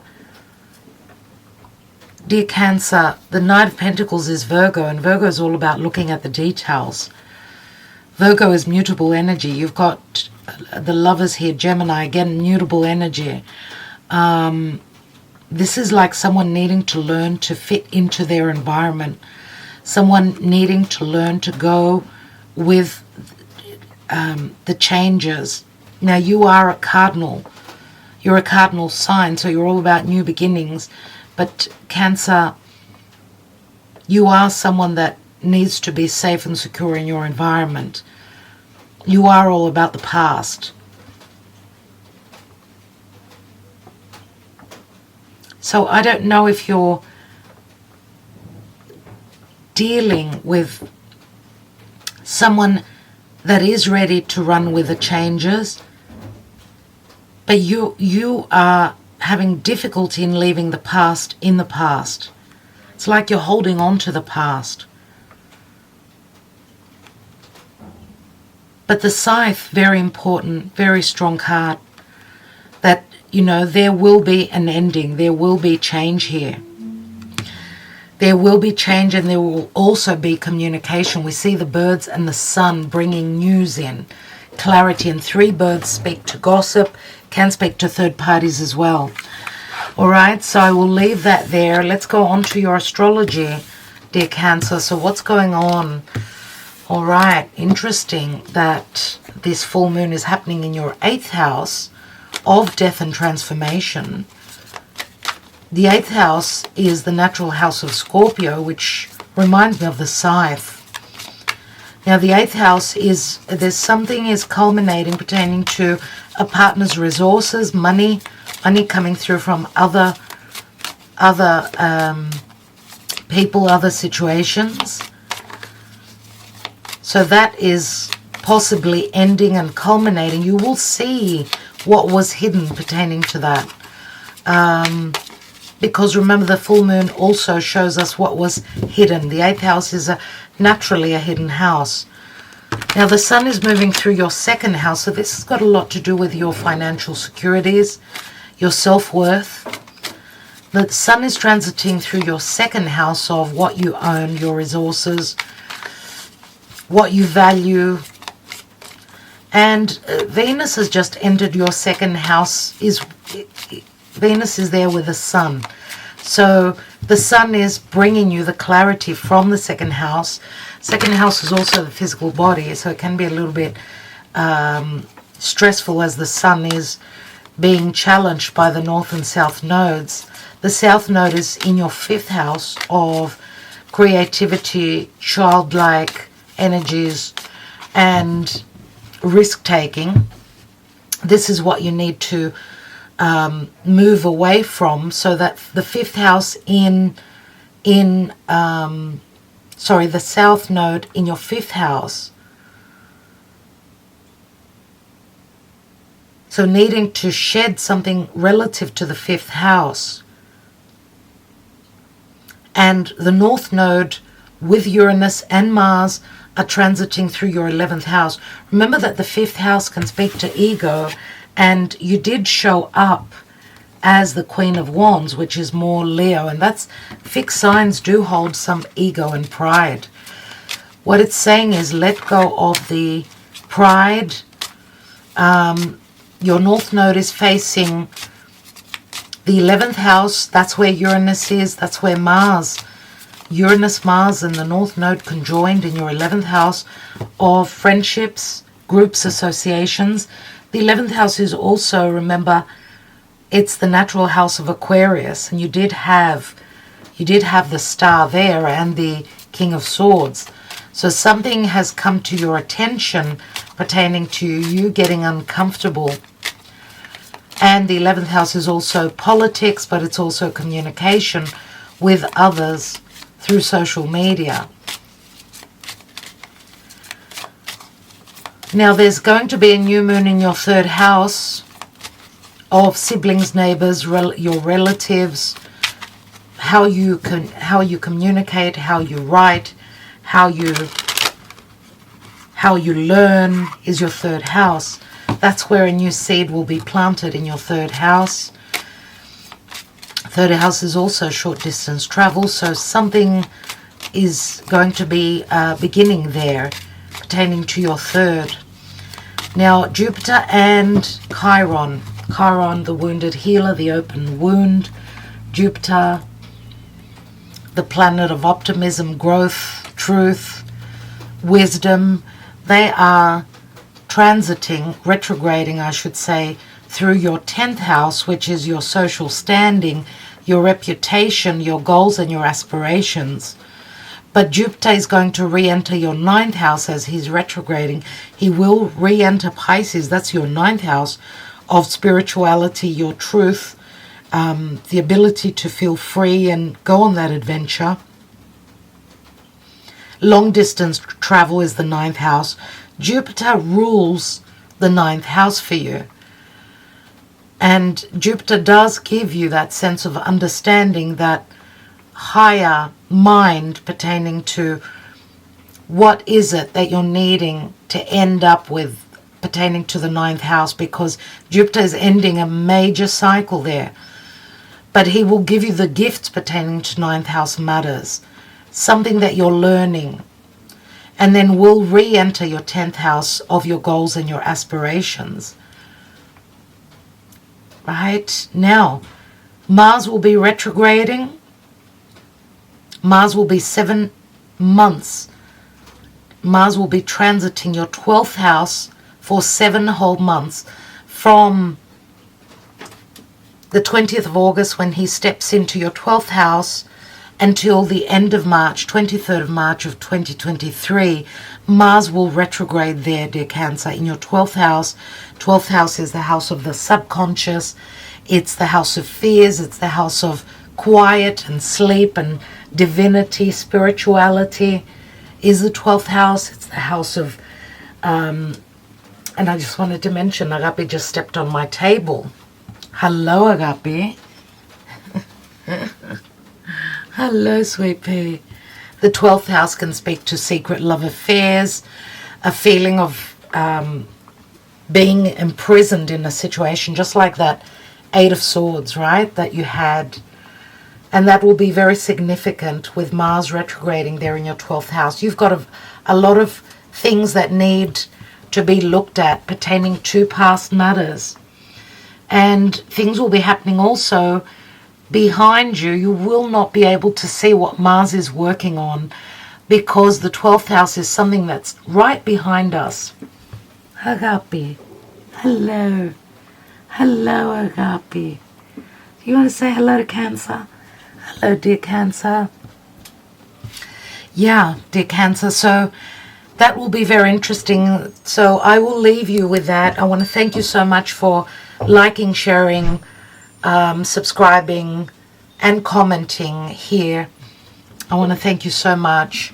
Let's go on to the next sign. Who is the next sign, my dear Leo? Leo is the next sign, Agape. And Leo is where the sun is transiting. So, dear Leo, you are in a position of great change, right? There is the full moon in Aquarius says that something is culminating, something will be shown to you pertaining to the people you connect with, your partnerships, the people you relate to, the people you work with, right? People you partner up with. What is possibly going on for Leo? Sun, Moon, Rising, Venus, Mars, and North Node. Agape, yeah, that's hot. The light is hot. Do you want to help me choose cards for Leo on this full moon in Aquarius? Leo, please, Spirit. What is possibly going on for Leo? We've got the 2 of Wands. We've got the 10 of Swords. And we've got the 8 of Swords. Of course, we'll take a couple more cards. I want to see what this difficult ending is, this Ten of Swords. What's that about for Leo? Something is ending. There's betrayal here. And you've got a Tower moment. This is an unexpected ending, or something that you can free yourself up from, something that kept you bound and imprisoned. Now this also can speak to a lack of knowing, or your perception held you in a difficult situation. In the Tower moment, an awakening comes in to tell you that you've got the ability to feel free. Let's look at that Eight of Swords.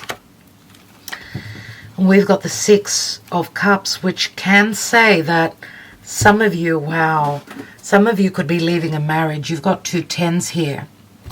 Some of you are parents, right? Your parents. Looks like you've got a choice here pertaining to what you desire. Now you could possibly be connecting to someone that is at a physical distance. You're ready to take a journey. This is an ending. It's a restart though, right? And you're connecting with a soulmate. Some of you could also be parents. Maybe you put yourself in this prison because of your responsibility to your children. But this is an awareness and a major shift that you're going through. Something will be coming to light for you. Now, some of you could be leaving an air sign. Could be an Aquarius. Could be any other air sign. Five of Cups. You go from the 5 to the 10. There are regrets here. And you've got the Wheel of Fortune, which says that the Wheel of Fate is turning. So you go from the 5 to the 10. 15 Cups, which is, you've been stuck. 15 is the Devil. Agape. And there is nostalgia, so you could be revisiting a past situation. Six of Cups is a beautiful card, obviously. Let's see what the Lenormand want to show.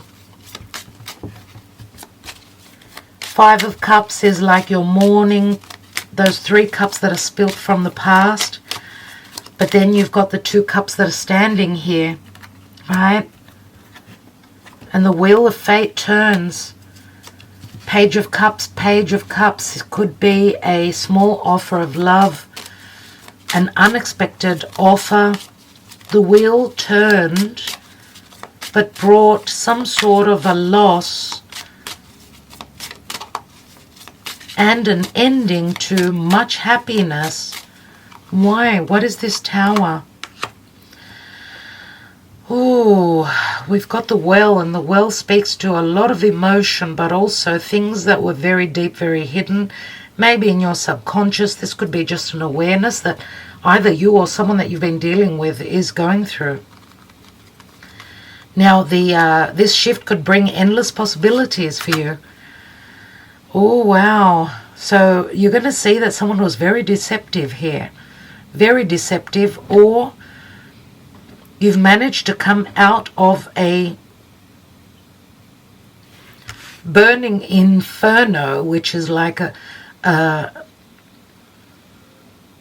moment of crisis. You found a way to put an end to the fire, the desire,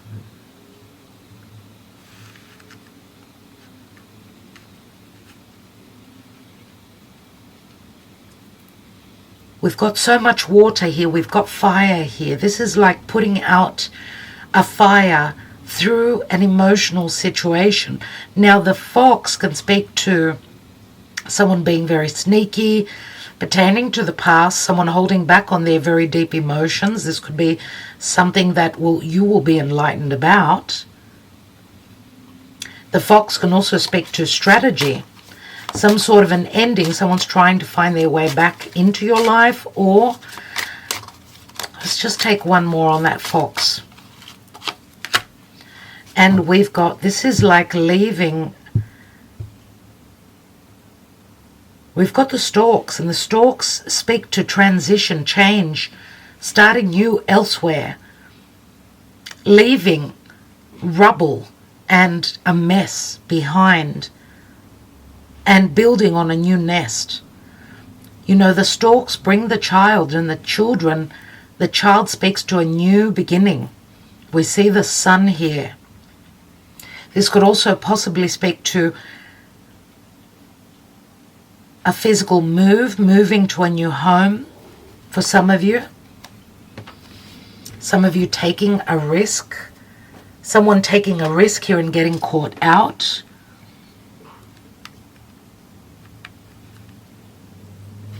This speaks to much communication here. Could be secretive communication pertaining to depths and emotions.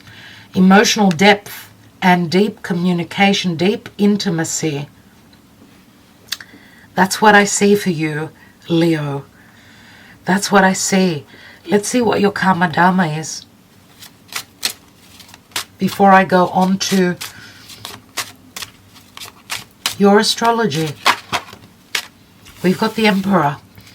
Now the Emperor came out halfway up. So you may be dealing with someone that is in a position of power, someone maybe that didn't feel very powerful. This is Aries. It could be any other sign, could be a Taurus, could be any sign at all.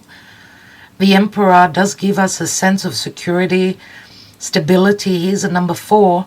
This is someone usually that calls the shots. Now, you are very much about leadership as well. I don't know if you're dealing with another Leo, possibly. Could be their moon sign. Could be an Aries.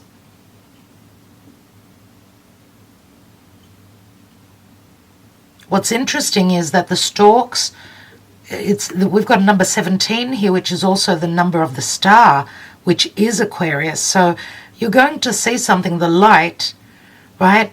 The sun going through your sign, which is obviously it's your solar return. So there should be blessings that are coming in, and Venus enters as well, which will help you. But you are under a lot of pressure for change. Now, the Emperor could be someone that has been very controlling or trying to control a situation, or someone that's going to take control of a situation, right? Someone that's going to be smart. Some of you could be leaving someone that was very controlling, right? Someone that was very much about a gamble. Someone, maybe you're dealing with someone that didn't want to take risks, but now they're ready to take a risk. There's a lot of anxiety or stress. Lots of communication. Pay attention.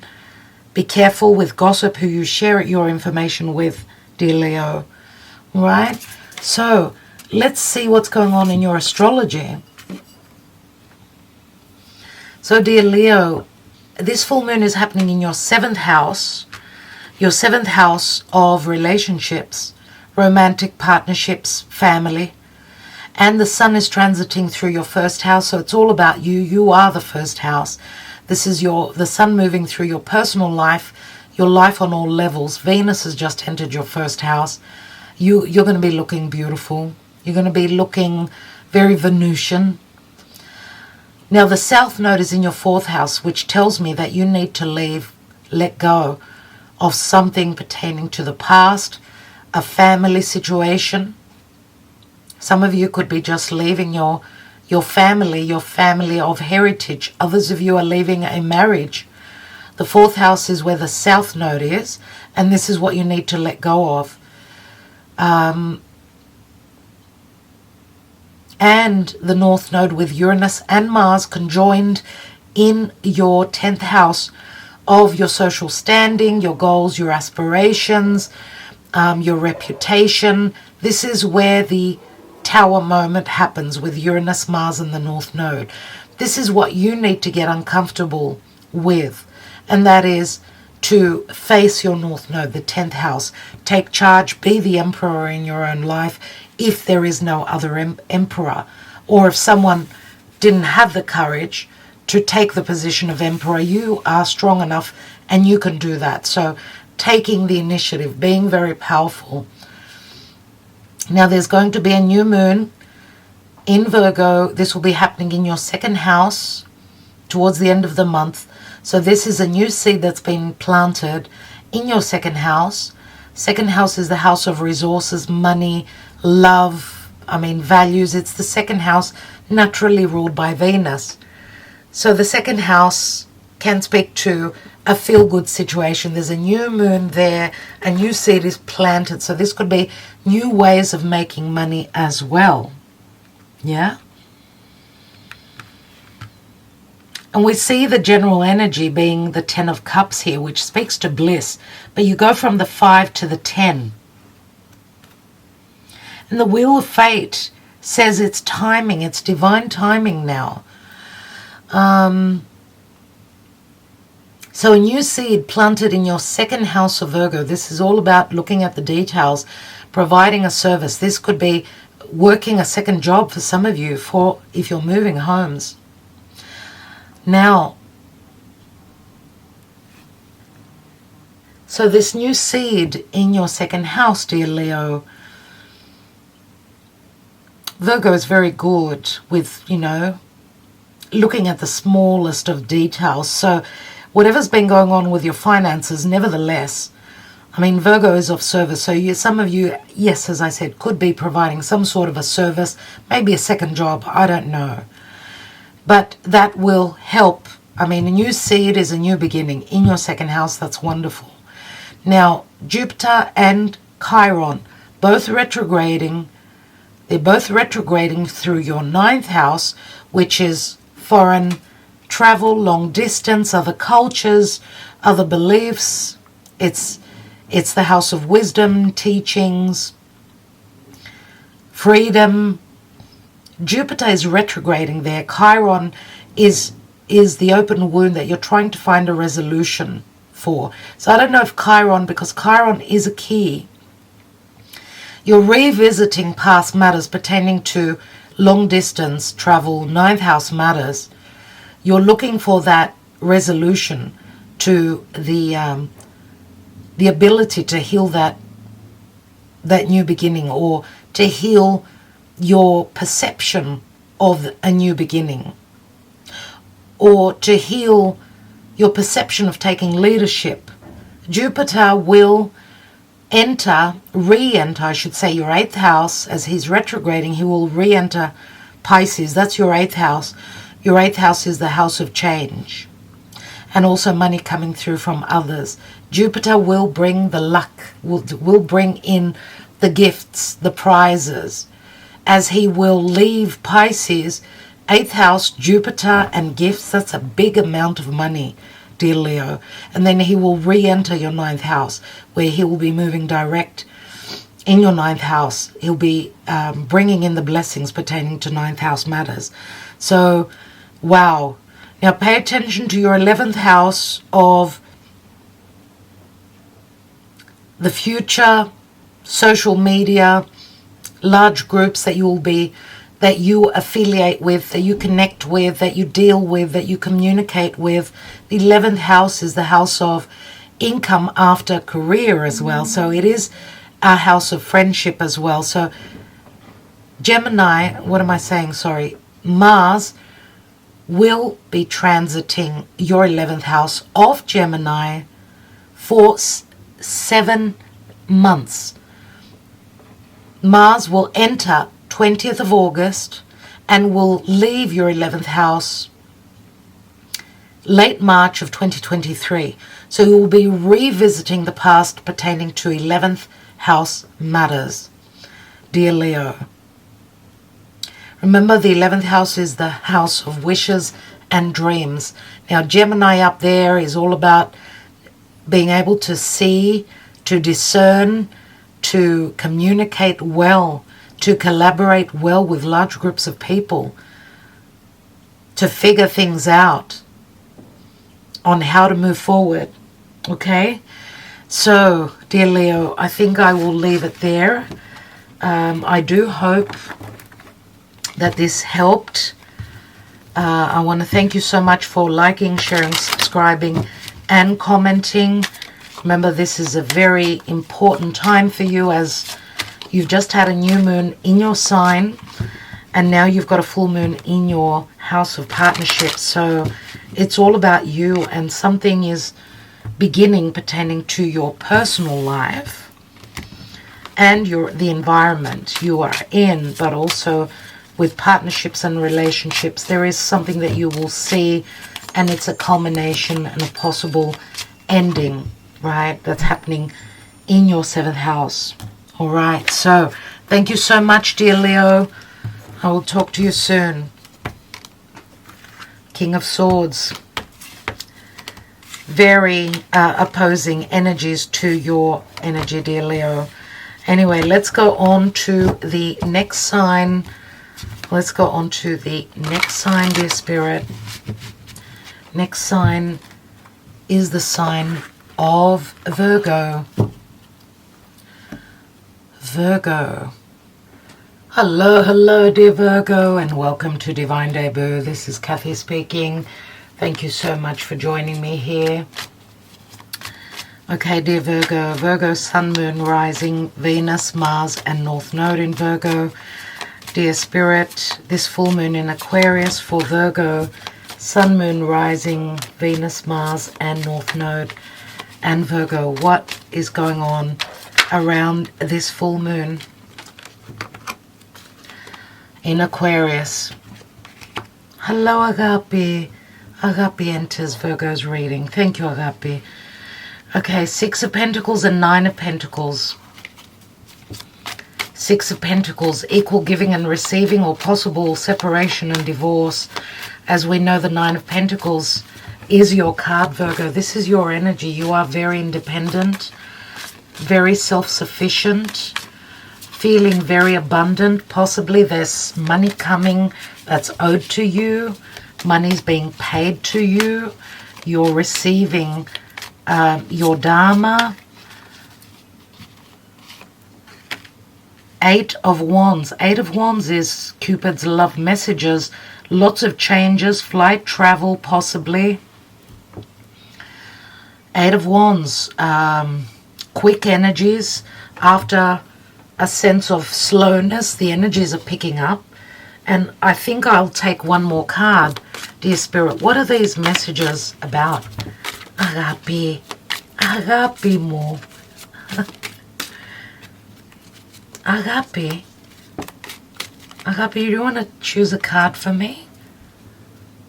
Do you want to choose a card for me? Do you want to choose a card for me?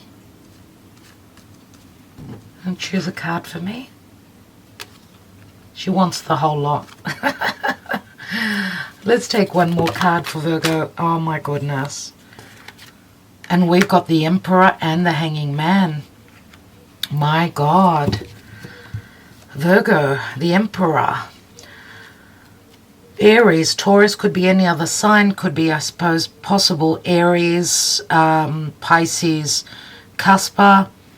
Could also hold fire. We've got the Page of Wands, which speaks to the minor arcana of the Fool card. So this is very adventurous. Maybe someone's being very adventurous. They've seen things from a different perspective. We know the Emperor is someone that needs stability, security. We see those wands flying towards the Emperor, so there's some sort of stability. I don't know if you yourself, dear Virgo, because this could speak to business, something that you've created. You're getting a position of leadership. There's a great desire for adventure, moving towards adventurous times here. Let's see what your Karma Dharma is.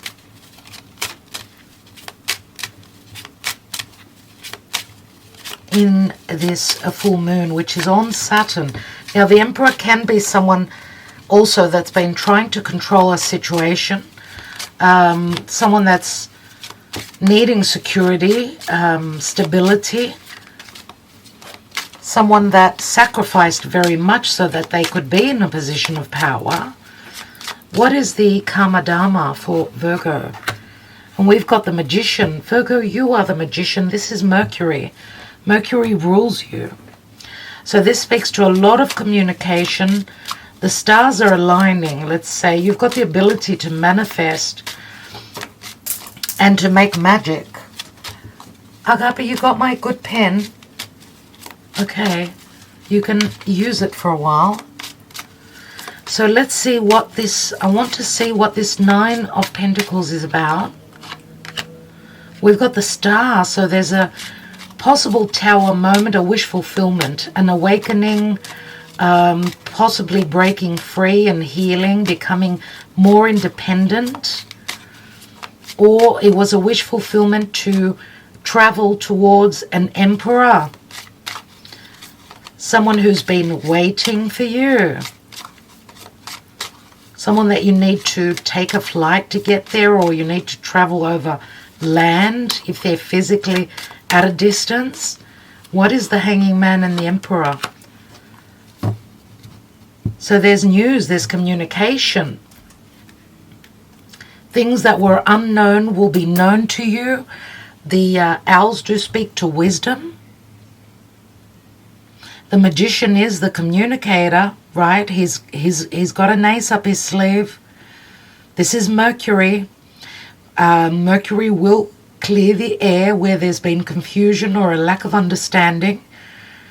There's fast-paced energies coming in, and you're moving towards something very, very stable. Someone that's got a position of power. Someone that sacrificed their life for success. Now, also possibly, because this is news, but it's also possible divorce papers. I mean, the letter also is Mercury in Gemini. We've got Mercury and Mercury here. The letter speaks to documents and information and communication and expression. Someone speaking from their depths, clearing the air, could be the Emperor. Or this Emperor has been waiting for you to go through possible divorce and separation. We've got a Six of Pentacles here. Six of Pentacles is Dharma, the star. The star is one of the best cards. The news will come to you in the night. There's hope here. There's the ability to progress to your goals and your dreams. There's a lot of optimism and a sense of freeing up energies. Remember, this is a 16. It's like the Tower. Oh my God. A new cycle, a new creative venture, a new love connection. Taking a risk on love. There is the Empress and here is the Emperor, dear Virgo. So this is the seed that's been planted from the past. This is Venus. Something has been growing for you. You've created something that's made you happy possibly in the past, but now it asks for more of a risk and more of an adventurous energy instead of just being stagnant and nothing playing out, nothing going on. This could also be that Spirit is giving you back because of your sacrifices. All right, so what's beneath the owls? And we've got the snake, which could be a third party. The snake can also speak to poison and healing. The snake can also speak to something that's being planned. This is Moon in Cancer. This speaks to your desires, secret desires, sexual desires, also wisdom. And we've got the lilies here. The lily can speak to a spiritual connection, but also being very ethical, not wanting to do things in an unethical way, which is typical Virgo. Virgo needs to do things by the book. But we see that the energies now, it's like the stars are aligning so that you can manifest a new journey, a new adventure.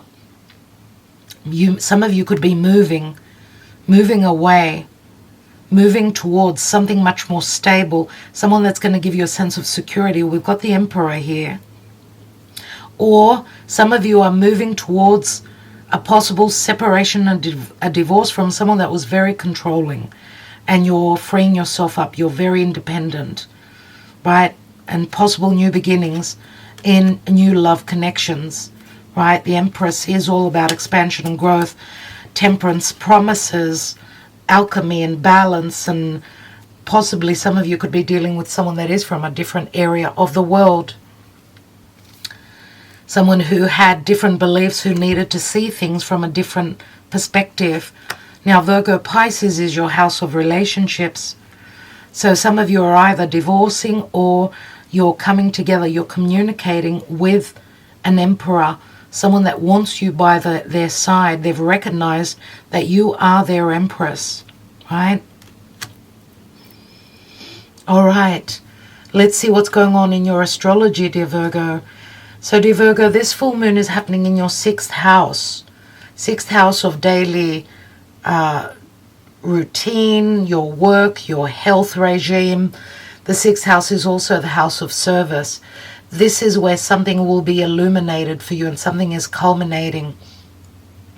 Right? The sun is passing through your 12th house of 12th house is the house of quiet and sleep and the subconscious and spirituality, and the 12th house is the house of secret enemies. It's the house of reckoning and karma and endings. Remember, the 12th house is going to show you now, the sun moving through there, and Venus has moved into your 12th as well, which Leo is all about love. It's the heart.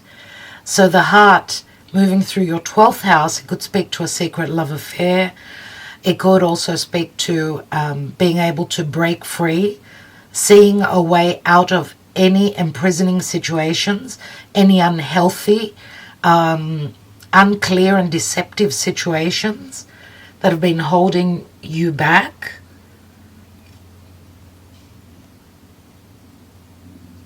So you're in preparation just before your birthday, as in August. Obviously the sun will ingress on the 22nd to the 23rd of August, will ingress into your sign, dear Virgo. So happy birthday, right? So the south node for you, south node is in your 3rd, and the north node, which is your fate, with Uranus and Mars, which conjoined, right, on the 1st of August.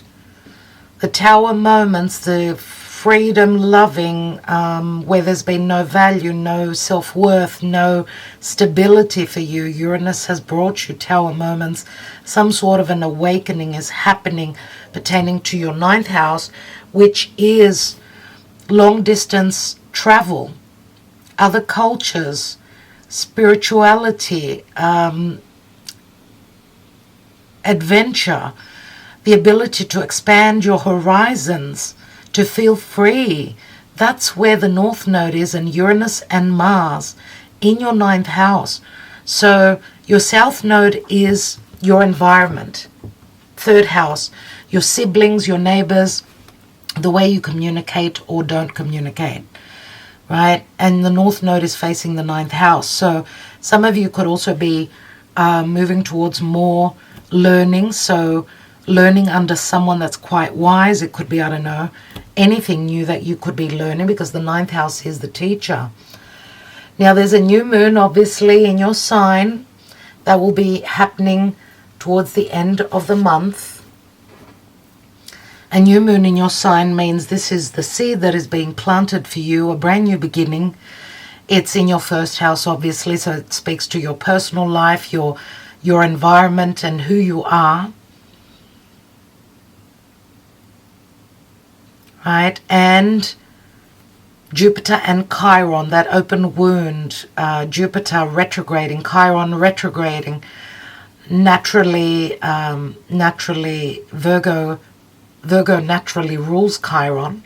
Even though Virgo is ruled by Mercury, Chiron does speak to health and the wounded healer. Now Jupiter, which is the planet of expansion, luck and growth, it could also speak to optimism, Jupiter, but also separation. They're transiting, they're retrograding in your 8th house.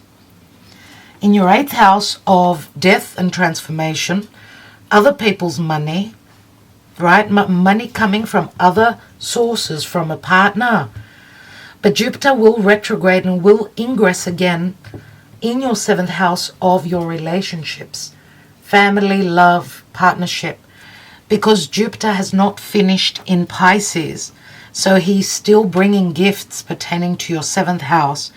This could be, Jupiter in your 7th, That could be someone that's quite abundant, someone who was a teacher, someone that's taught you your lessons, and now you could be separating from them, or you could be connecting with someone that is going to be very grandiose, just like Jupiter is, and the Emperor.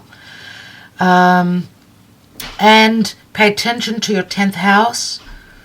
Your 10th house is where Mars will be entering and retrograding there. So Mars will be there for 7 whole months, from the 20th of August until late March of next year.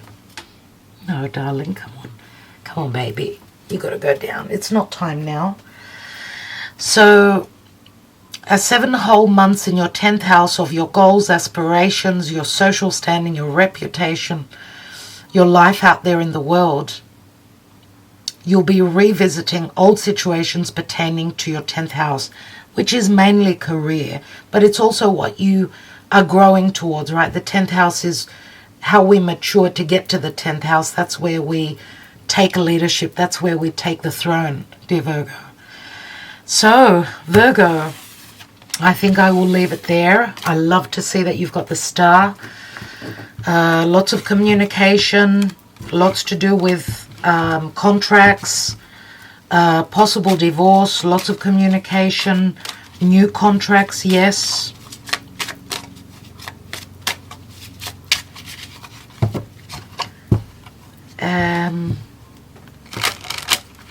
And remember what I said. I did say that Jupiter will give you, will leave those gifts behind as he re-enters Pisces. You've got Pisces here. Maybe it's talking about a little bit later on down the track, dear Virgo, for you. So anyway, dear Virgo, that's what I have for you. Remember, you are the magician. You can manifest, you can make the magic happen as the stars align for you. And you've got the ability to speak to be very intelligent. I mean, the magician, he makes the magic, doesn't he? Let's leave Virgo. Thank you, dear Virgo, for liking, sharing, subscribing, commenting. And let's go on to the next sign. Let's go on to the next sign of Libra.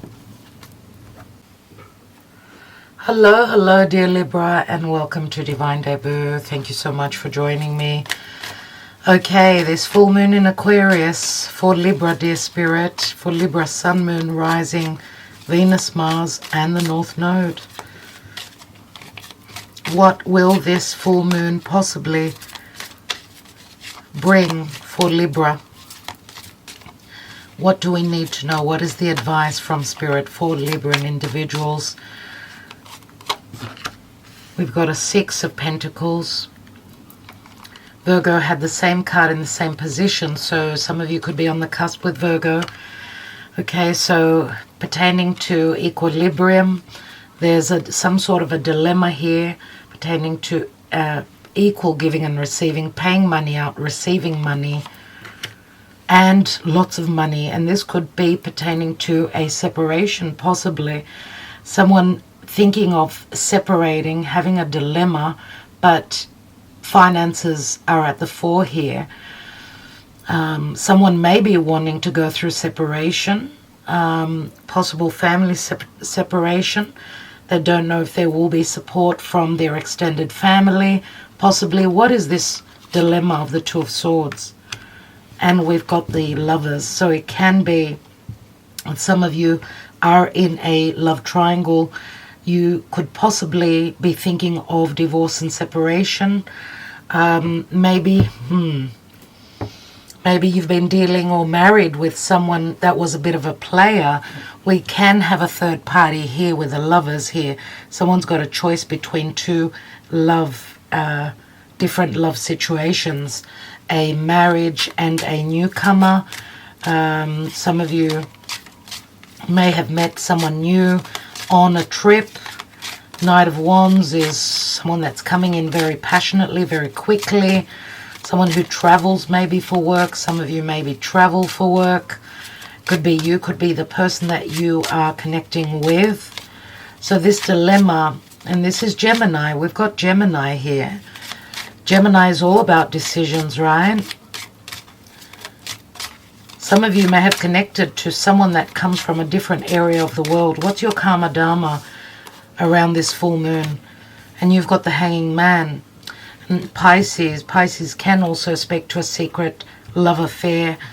Being at the end of a situation where you've sacrificed a lot, maybe, and you're not wanting to sacrifice anymore, or you've seen things from a different perspective.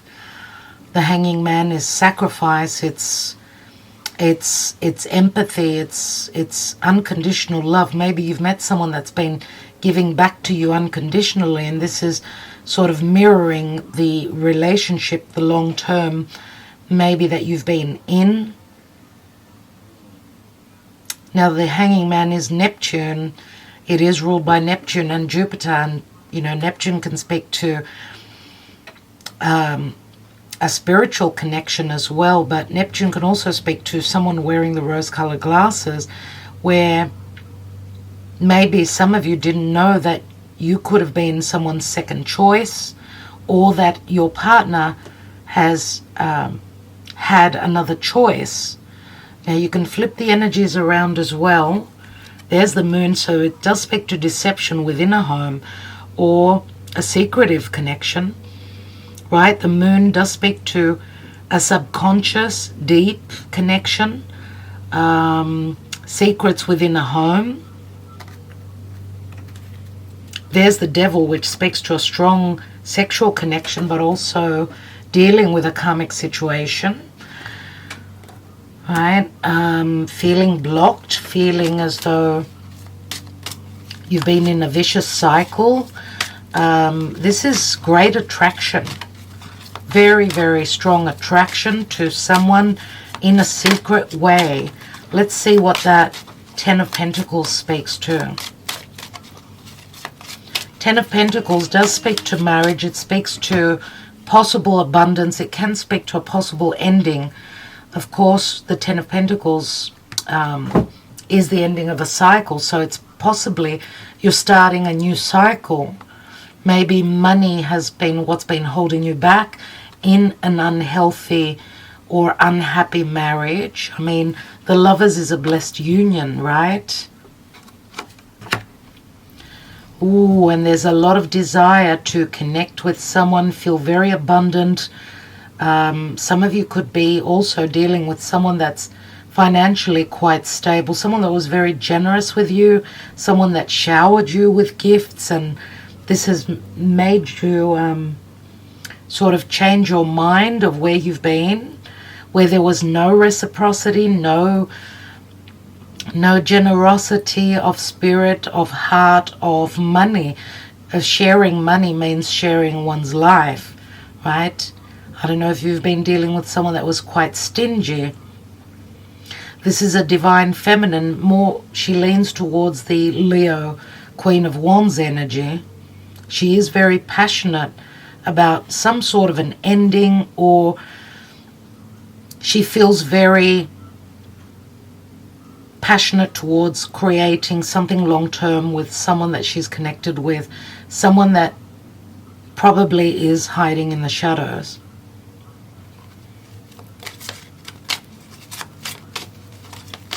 Let's look at the, I was going to say the dilemma, the Two of Swords.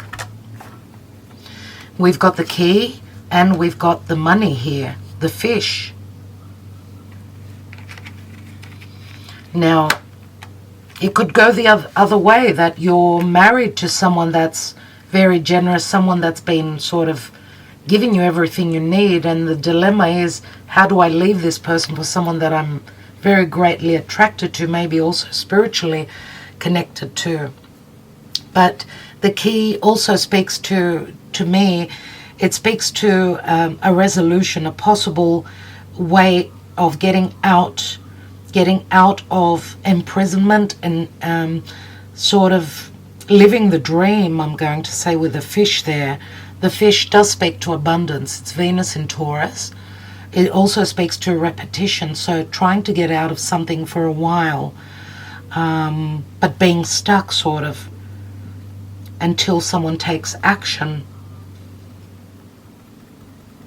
Dear Libra, some of you may also have been in a marriage or in another commitment, also connected through business. So that's why it was so difficult. That's why it was so difficult for you. But I do see here with the Lovers, there's a head over heart decision, and you're going with your heart, I would say, more than likely.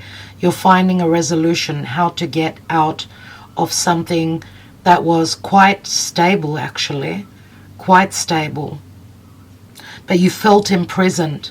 And this may be also pertaining to your self-worth. Some of you maybe gave and gave and gave to the point of no return, and you figured that if there wasn't any reciprocity, this sort of, I mean, that's what Pisces and the Hangman does. It's Pisces, it's unconditional love, giving unconditionally and not asking for anything back. This is like a change for you, where now you've been starting to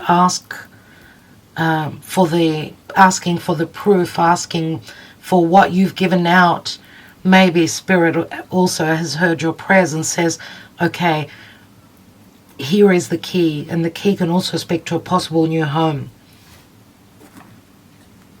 and a new commitment. There's the ring. Incredible. And the ring also speaks to cycles, dear Libra. So let's look at your astrology for a moment, Libra. Okay, so this full moon is happening in your 5th house. A full moon is a culmination. It's a peak point, right? It can be very stressful. The 5th house is the house of romance, children, creativity, risk-taking. Taking a gamble is the 5th house. It's the fun house, right? So the light comes from the 11th house. The sun is transiting your 11th. So the people that you associate yourself with, large groups of people, your wishes and dreams, this is where the light comes from. And Venus has entered your 11th house. 11th house is the house of friendships, wishes, dreams. It's the house of politics. It's the house of the future. And the light beams over to the full moon in your 5th house, which shows you what's been hidden, what's been in your subconscious, and shows you what is potentially completing. And when there's a completion, there's a brand new beginning, obviously.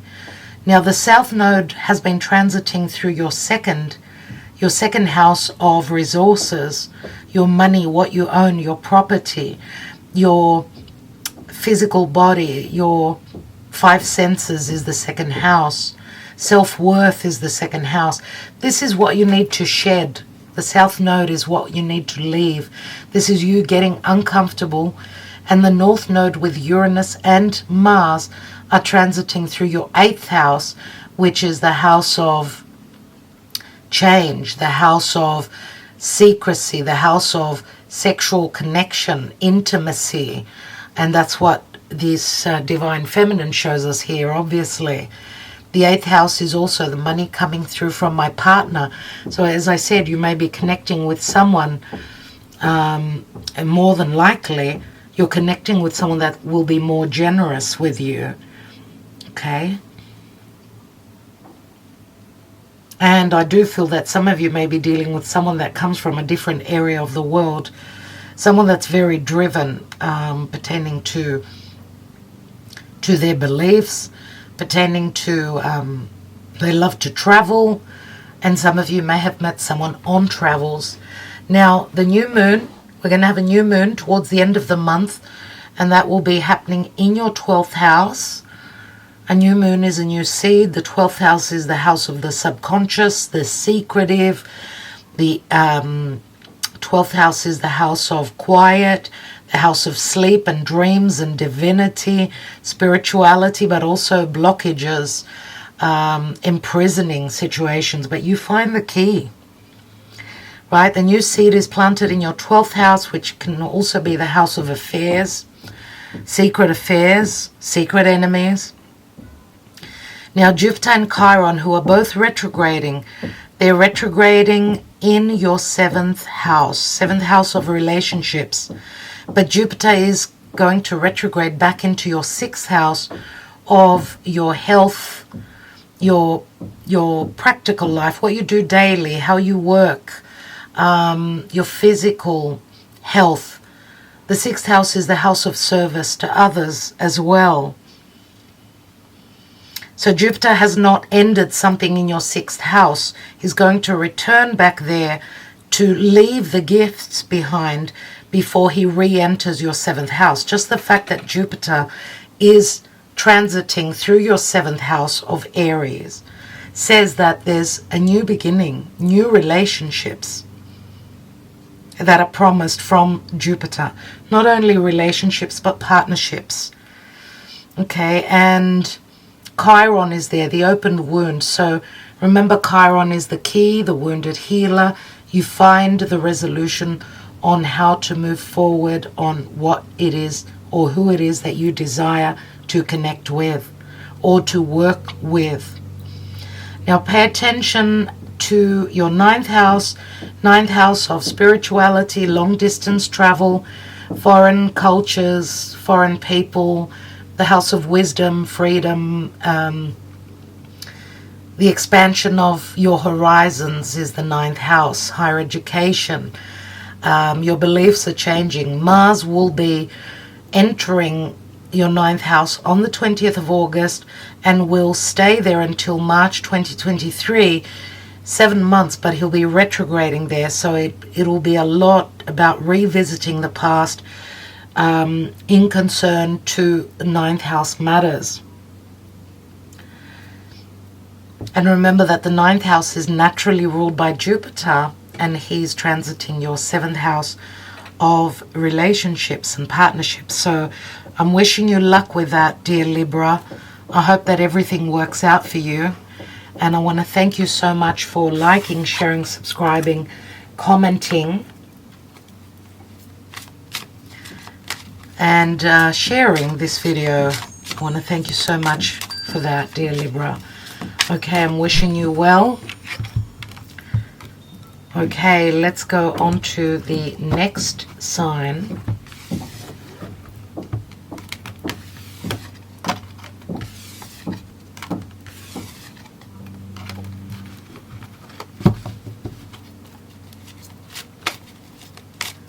The next sign, the sign after Libra, is the sign of Scorpio, and Scorpio is another fixed sign, and we know that all the four fixed signs are under a lot of stress and a lot of pressure with this full moon.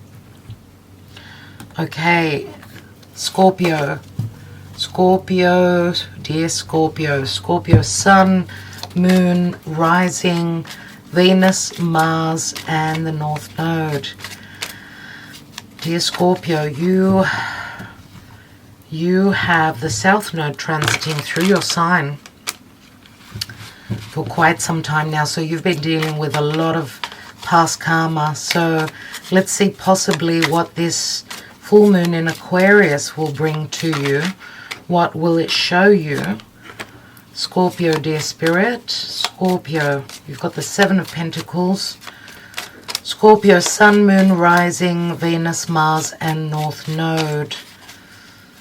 Now, Scorpio, opposite to you is Taurus, right? That's where the North Node is facing.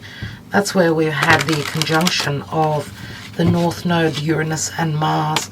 Mars is also your ruling planet, so Mars in your 7th house and Uranus there, and the North Node, it's got a lot to do with your relationships, people you are in relationships with. Scorpio, 7 of Pentacles, 9 of Swords, and the Star. What is this 9 of Swords about? Which speaks to a lot of stress and anxiety and being stuck pertaining to the future or a possible wish fulfillment. Communication or no communication. Maybe you're dealing with someone that hasn't been communicating with you. The Star is Uranus, and Uranus is on your ruling planet Mars and on the North Node. And we've got the Magician, which is an ace. It's a major arcana. This is Mercury, and Mercury does speak to communication. This is like the stars aligning, as above, so below. What's going up there, what's going on up there is obviously affecting you down here, but you're given a lot of power, the power of the mind, the power of the logic, the power of good communication. We've got Mercury and Uranus here. This is you using your logic and your higher mind. And we've got the Three of Swords, so you have gone through some sort of a heartbreak, a disappointment pertaining to, I don't know, choices. Look, the Lovers is here, Gemini. Lovers, love relationships, choices between two, love triangles, love affairs. Two of Pentacles, the Lovers, the Two of Wands, and the Three of Swords. My goodness, there can never be equal and harmonizing situations when there's other people involved, when there's third parties. Now, we'll take some more cards and see what's going on, but let's see what is your karma dharma, Scorpio. Scorpio, you have had to detach and let go of something karmic that's been taking up space in your life. Looks like you will have the power to do that, to let go of worry, let go of the past, of past stuck situations. Agape enters, and you've got Scorpio and the Death card here. So you are dealing with karmic matters, endings. Karmic endings, no doubt. Let's have a look at the Lenormand. I want to see what this Three of Swords is all about. Hello, Agape. Are you feeling at home here? You've been on the table at least 5 times. What is this Three of Swords about for Scorpio? What is this disappointment pertaining to relationships, love? Confusion. There's a maze. There's great confusion here. No, Agape. You're in a maze and you've lost your way. You've lost your way. You don't know what to do. But thankfully, the Magician comes through and gives you a possible new beginning. Let's see what this maze is about. So you're confused where your heart is concerned and who it is that you're wanting to give your heart, your life to, right? We've got someone here, divine masculine. Doesn't have to be a divine masculine, but this is someone that's very grounded, very watery, very earthy, someone that's very stable. Some of you may be stuck with someone that's in another relationship. Could that be possibly? And you're confused, you don't know what they want from you and what place you hold in their life. We've got the Tower here, so some of you are feeling very lonely, you're in solitude, or you're doing things very traditionally. You've been used to doing things in a traditional way, and this is what's holding you back. Now the Tower speaks to delays. A delay pertaining to a wish fulfillment. Your wish could also be at a physical distance. What's beneath a tower? We've got the tree. And the tree speaks to maybe a past connection. Something that you've been waiting for forever. Remember that the tree also speaks to Saturn in Capricorn. Oh my God, Agape. Agape is here to make a mess in the life of Scorpio. She dropped all my Sabilas down. That's okay, Agape. I'll pick them up when I'm ready. Yeah, Agape is here to make a big mess. So there is a big mess pertaining to Scorpio's love life. Let's see what shows up after the Death card with Scorpio. Remember, Scorpio, you're letting go of a past karmic relationship, obviously here. And you're having a Tower moment. So you're going through an awakening and much change. A major shift is going on in your life, and this is Mars.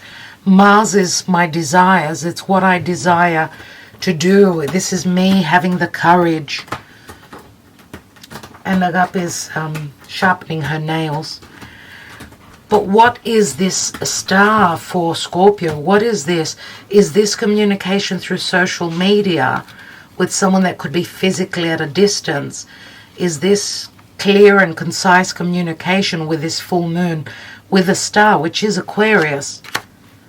And there is a resolution and an ability to move, to free oneself up. We've got the key and we've got the cage that is open. So no more cycles, right? Someone's made their choice. They know what they want. They're using their logic. They're finding resolutions, doing things in a very new way. So a very unfounded way, an untraditional way, which is Uranus and Mars on the North Node. The key can also speak to a resolution, a new home, possibly a major shift. Some of you could possibly be dealing with the red tape, right? This is like traditions and the constitution of marriage, or some sort of a commitment that holds you in this tower in solitude, and feeling bound, right? The Tower is not an easy card. It also speaks to, yes, it's isolation and ego and arrogance. So it feels as though some of you could be going through some grounding with the harsh energies of the Tower. And you've got the owls here, which the owls can speak to wisdom, having some wisdom after a moment of pause, because that's the hanging man in actual fact. It's the birds. Number 12. Number 12 is the number of the hanging man. So communication, or a lack of communication, a lack of wisdom pertaining to some sort of a marriage, how to get out of feeling lonely. This is solitude pertaining to a past connection as well. Misunderstandings, possibly. That's what I see for you, Scorpio. But you get the key.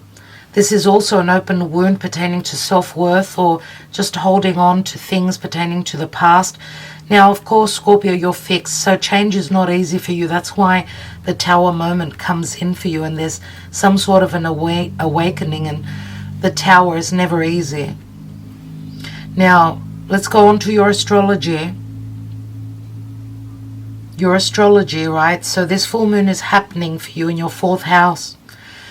So this full moon, something is culminating for you, and it's got to do with a past connection or a family, your family of heritage, or a family that you've built. The full moon, this is where you see what's been hidden in your home, right? This is the illumination and the culmination for a new moon to begin. After a full moon, the energies start to build. We start to build on something new. So obviously there's something ending for you in your home. It can also speak to the mother or the parents.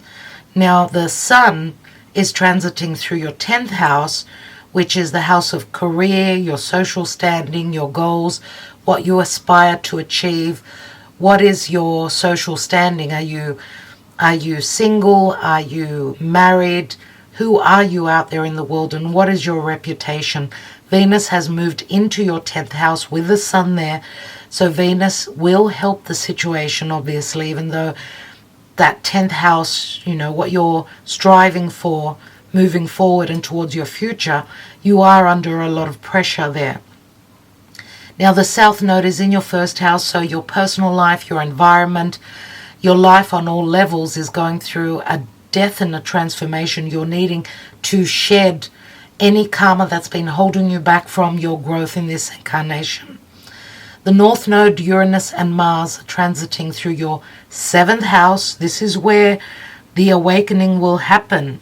This is where things that have been hidden, things that have been poisonous will be healed, right? Through change, through an awareness, through seeing things from that Uranian point of view, having that higher perspective. We've got Uranus right here.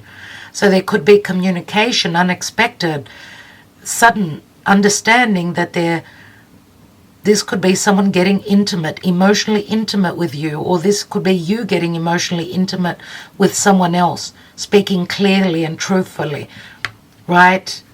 See the naked woman here. She's in her birth suit. She's very true. Aquarius is about truth. So a lot of truths will be coming up for you in your home. and related to matters of the past. Now in your 7th house, big changes there, big sudden shifts. There will be a new moon that is going to be come about. A new moon is a new seed which will be taking place in Virgo in your 11th house. The 11th house is the house of wishes and dreams, friendships, groups, and people that you affiliate with, right? Large groups of people, politics, who do you deal with daily, which groups do you associate with? That's where a new seed is planted. And Jupiter and Chiron are transiting through your 6th house. Jupiter is wanting to bring in the blessings. Jupiter in Aries is very much about expansion, growth, optimism, but Jupiter is now retrograding. Remember, in Aries he's very gutsy and he's wanting to take that initiative. But Chiron is there, and Chiron is also the wounded healer, the key, the resolution, the ability to overcome any self-worth issues pertaining to your daily life, your physical health, your service to others. So not only your physical, but also your psychological health. Now Jupiter is retrograding. He will go back to your 5th house of Pisces, which is the house of flirtation, creativity, romance, and the inner child. So Jupiter is going to regress into your 5th house, bring you those blessings, leave you those gifts pertaining to what you're creating, what you are, what your heart wants. The 5th house is the house ruled by the heart, right? So there can be magic that will be playing out in your 5th house until Jupiter returns to Aries, to your 6th house once more. And the people you work with, the people that surround you daily, that's where the blessings will come from.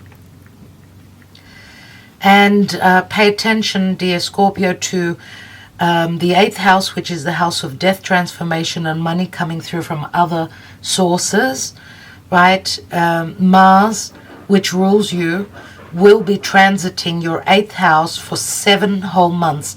He's going to retrograde there, and he will enter your 8th house on the 20th of August. He will leave your 8th house late March of 2023. So remember, Gemini is your 8th house. That's all about decisions, all about communication, collaboration, being curious and seeing what was hidden there, what needs to transform, what needs to change. All right, dear Scorpio, so yeah, I will leave you with that. Thank you so much for liking, sharing, subscribing, commenting. Agape, you're going to have to get down. Agape, come on. Mommy can't work like this. She's so funny. Scorpio, thank you so much.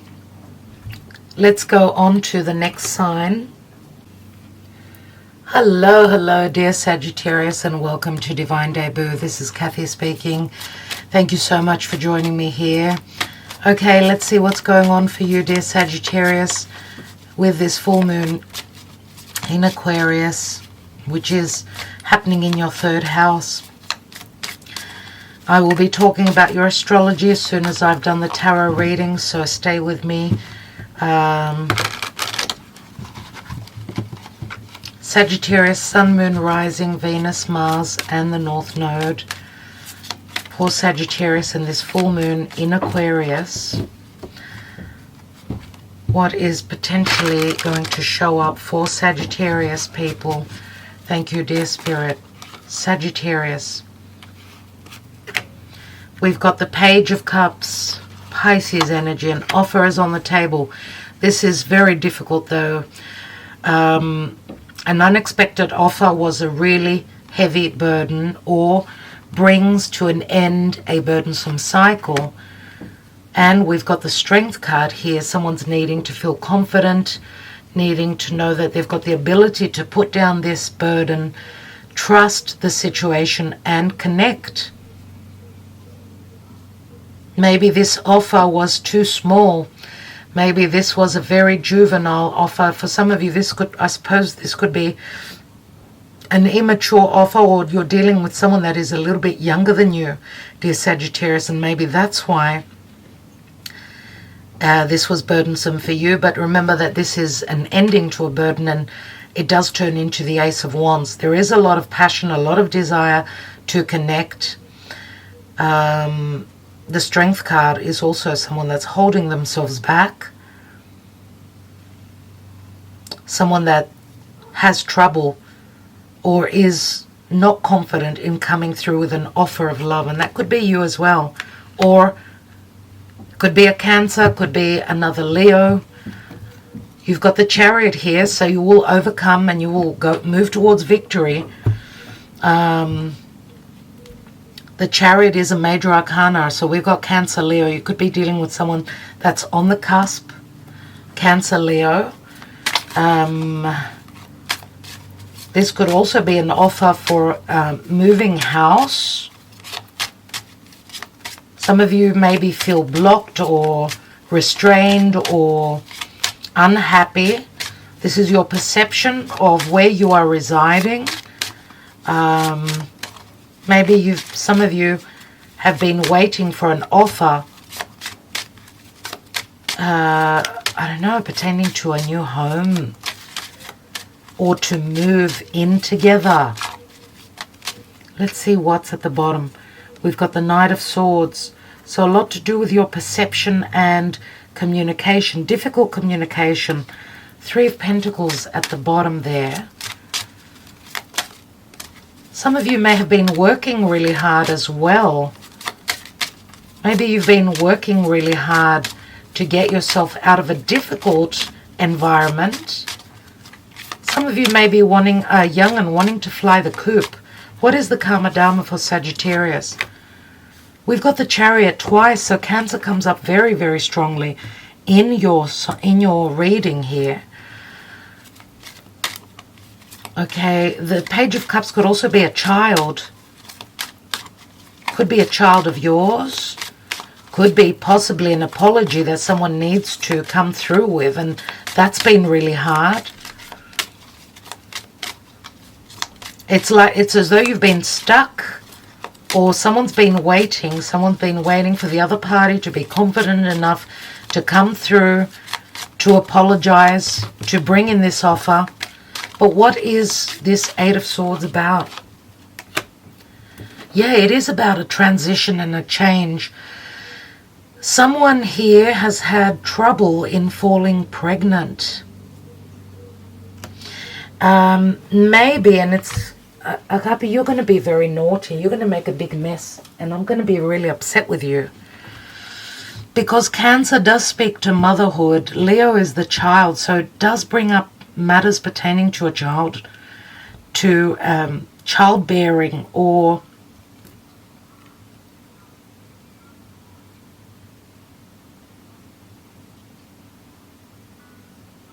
I do feel it's got a lot to do with a seed that is planted here. Some of you, even though we don't have the Empress here, some of you could be falling pregnant. Maybe you've already become a parent and you're needing to move house. You could be living with maybe other people, or you're still living at home and you've been really wanting to get away, find your own place, start a new cycle in your life, you know. And this could be possibly good news coming in that you are moving. Let's see what this Strength card is all about. Some of you have doubted your ability, being able to break free and break away from an unhealthy situation.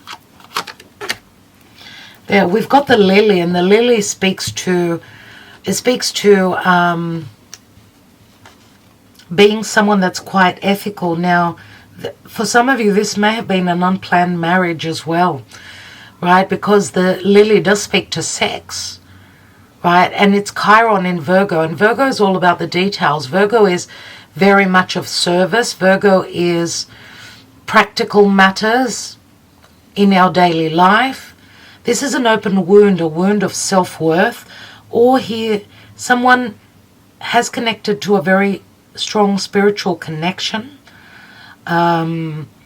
spiritually connected with someone, but wanting to do things in the ethical way.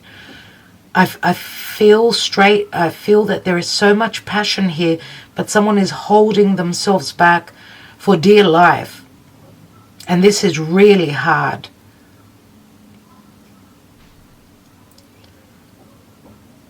I want to take one more on the lily, and we've got the mask.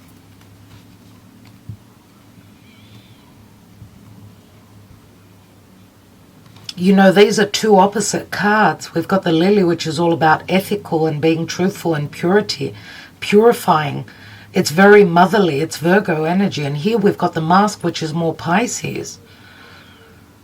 Maybe something that you were there was deception or a lack of clarity is being cleared. One more on the mask. Yeah, through communication. Now this could also be a new contract.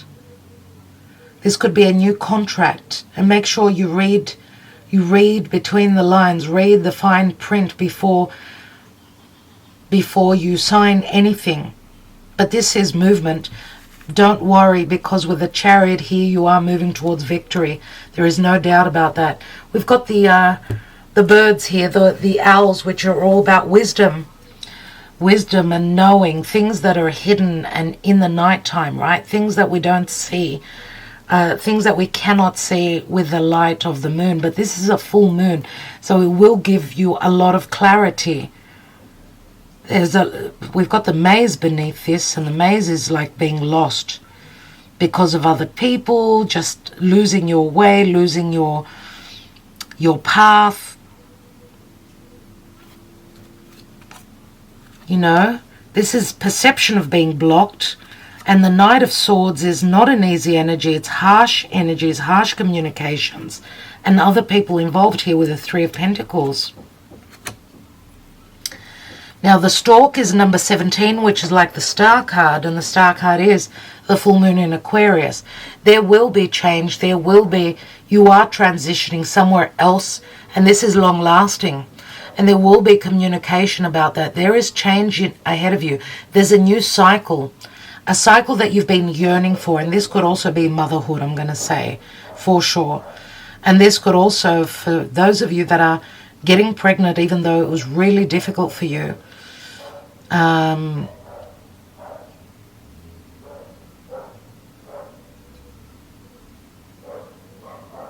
it's like Spirit is clearing the path for this pregnancy,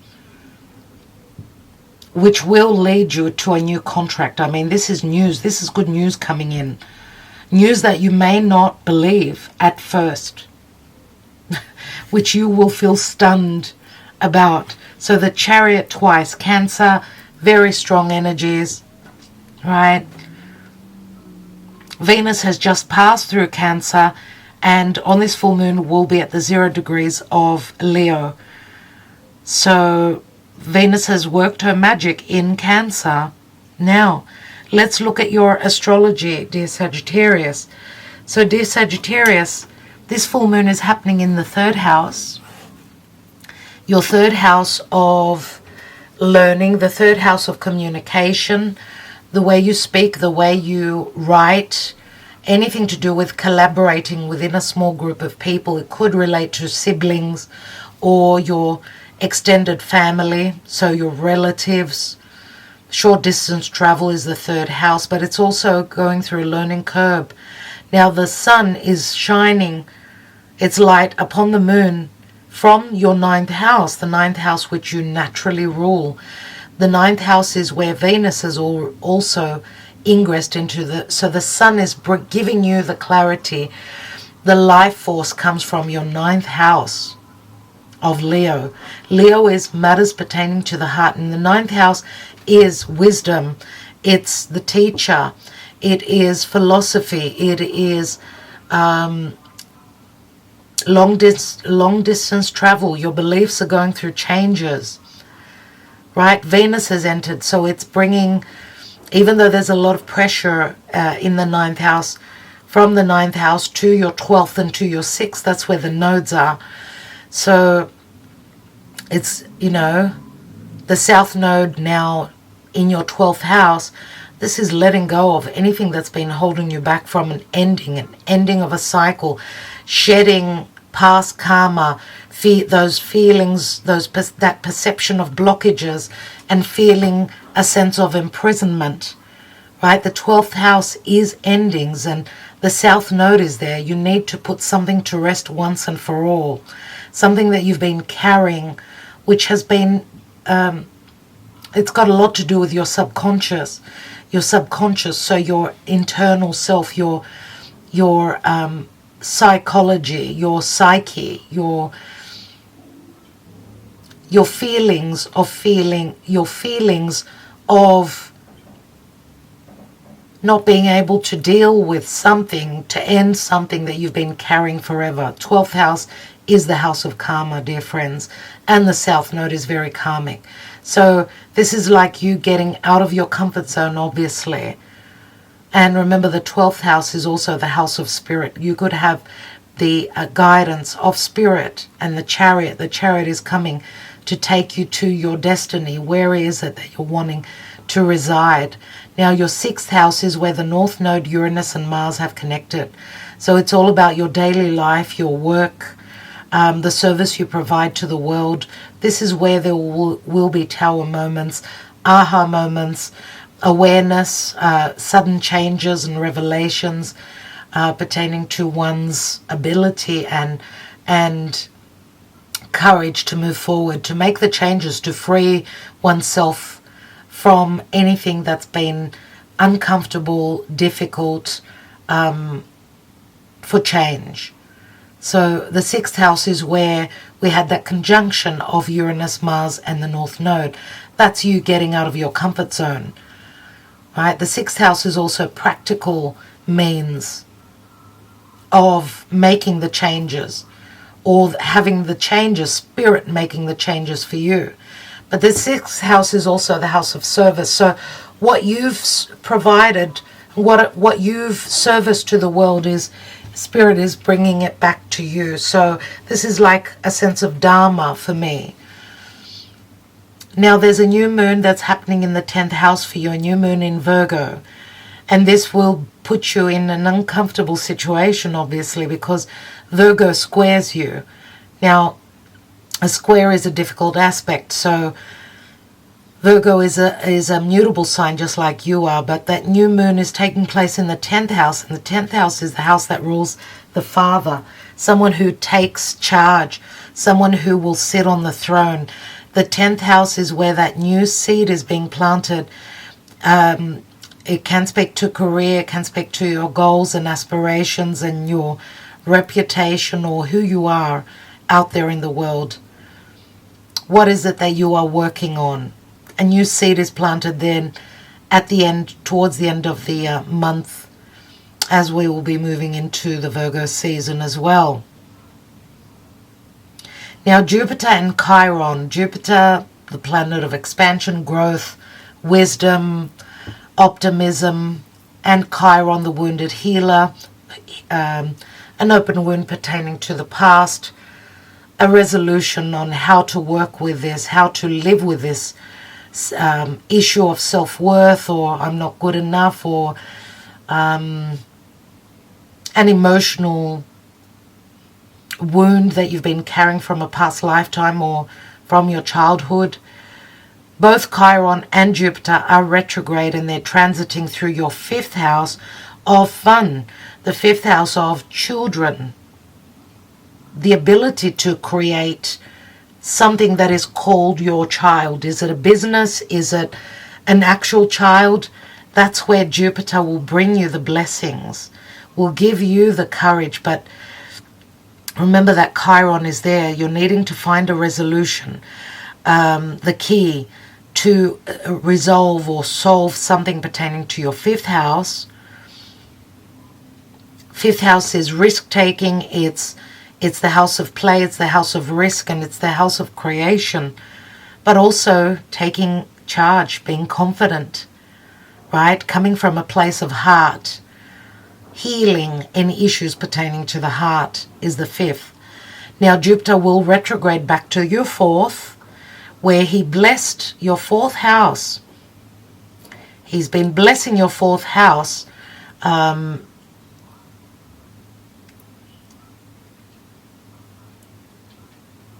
when he recently transited into and ingressed into your 5th house. So the blessings have been happening in your 4th house, but Jupiter has not finished his transit through Pisces, so he's returning back to Pisces. He's going to leave his rewards as he will end. You know, Pisces is a major ending. It's the 12th natural house.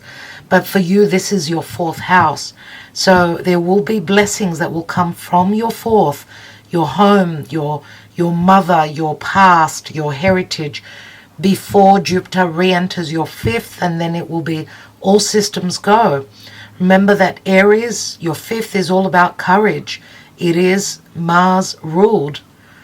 So Jupiter will expand. He will bring you the ability to continue that journey that you've already started in your 5th.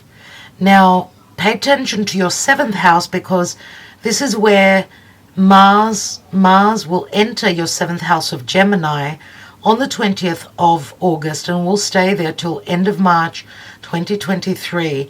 He will be there seven months as he's going to retrograde there. So he's got unfinished business, things that he'll be looking back to, because a retrograde planet also always speaks to the past. Retrograde means we're returning, revamping, re-looking at. Now, Gemini is all about curiosity. It's all about that youthful energy, right? Just like the Page of Cups, youth, curiosity,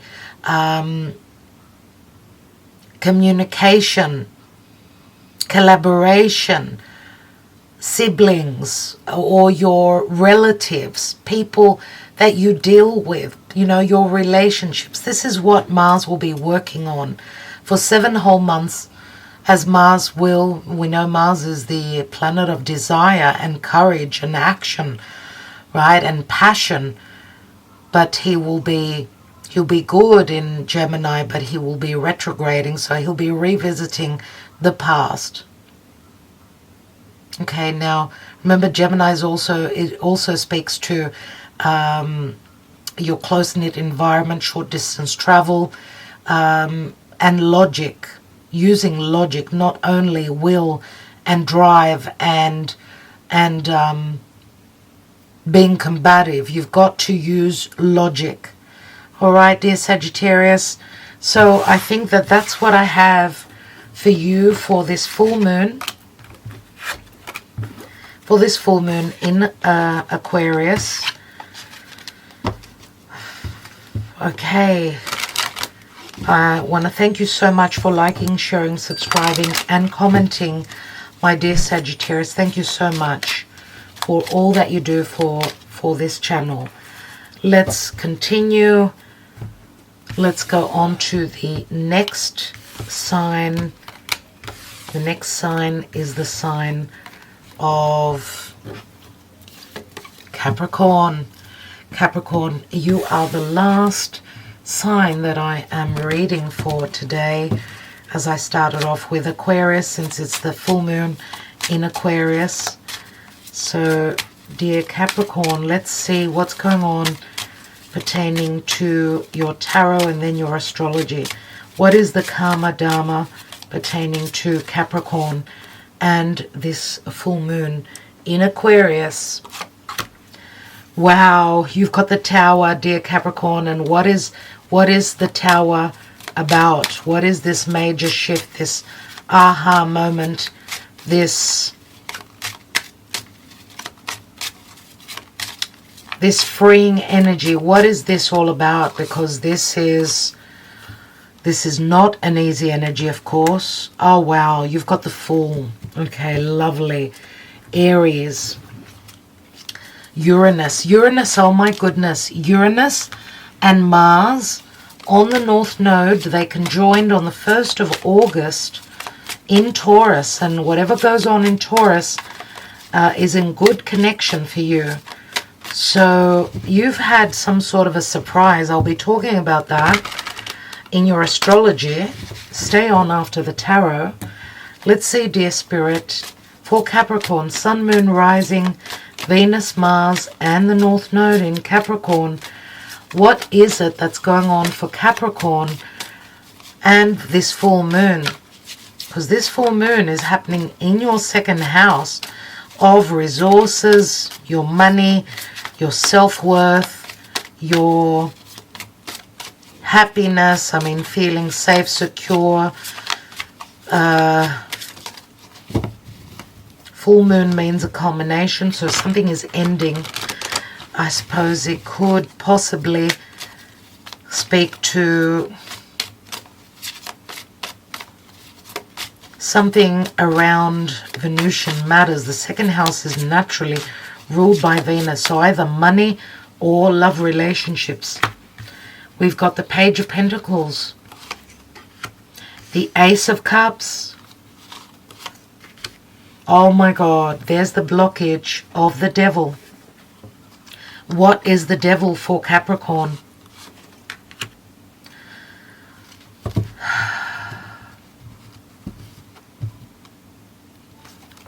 We've got the Emperor, and we've got the Five of Cups. What's beneath the Five of Cups? The moon. Yeah, this full moon is going to find you in the Five of Cups, which is you mourning something pertaining to the past. But what you don't see is that you've got those two cups standing. So whatever has been blocked here, because you may have been also connecting with someone that is a little bit, I don't know, could be an earth sign, could be a water sign, someone that could be younger than you. And there could be a big age difference, because we've got the devil here, which is someone mature. We've got a big age difference here. All these blockages and these limitations could be pertaining to fears. Some of you are the younger generation. You've got very strict parents. Maybe you're wanting to possibly go on a new journey, and that could possibly speak to moving house, moving out of a very limiting and restricting energy, somewhere where love can blossom. We've got the Ace of Cups here, so this is a potential. You're hoping maybe to create something new for yourself, something that you've been studying. Possibly some of you are students as well. Some of you could be falling in love with your teacher. Oh my God, dear Capricorn. Now you can flip the energies where you're the teacher, you're falling in love, or a youngster, someone quite younger than you is falling in love with you. Between you is the Ace of Cups, so the gift is here. But the moon can also speak to the mother, or fears pertaining to a home, or deception or secrecy in relation to a home. Remember, the Emperor is more father-like, more the Capricorn energy. Even though this is Aries, we've got Capricorn. So we're talking about cardinal energies of change, new beginnings possibly, or transforming change, because Pluto is in Capricorn. Dear Capricorn, you've got Pluto that's transiting your sign, and there's lots of changes, and like your life is changing from the bottom up. So it's as though you're starting, you're clearing everything out. The tower is clearing everything that hasn't been built well, and you're starting to build from the bottom up. And there's a very great maturing process going on here. This could also speak to someone this is a great, very big attraction here. Sexual attraction.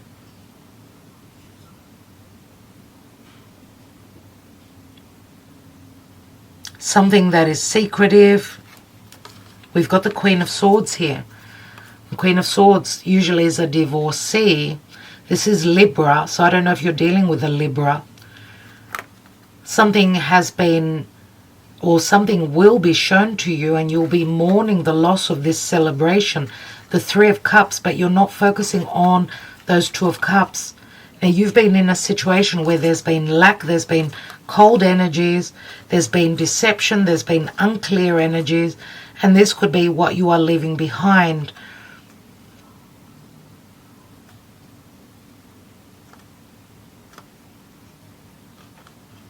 The Five of Pentacles speaks to great social differences, age difference. Now, some of you, I suppose, the Queen of Swords could also be someone who's making a decision.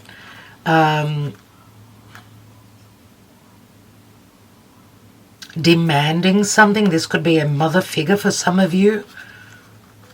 Some of you are cutting away. You're leaving your past life and you're getting out on your own, where you've been. I feel that a lot of you are connected to a relationship that is not what your family, your periphery wanted for you, but this is what you want. And this is what you are going to do. I mean, there's going to be an aha moment. Uranus, Mars. This is going to be quite shocking. This is going to catapult you to a brand new beginning, a new cycle. Let's take a couple of Lenormand and see what is the devil about. Because the devil is also fears and overcoming fear and wanting something stable and long term. The Emperor can provide safety, security, stability, and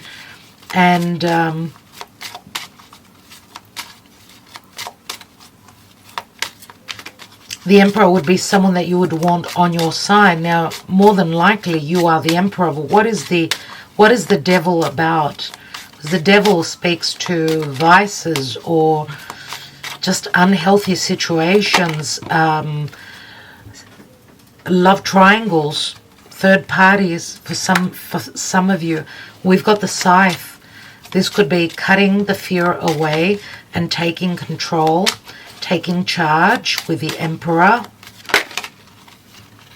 What is the Scythe about? We've got the Compass.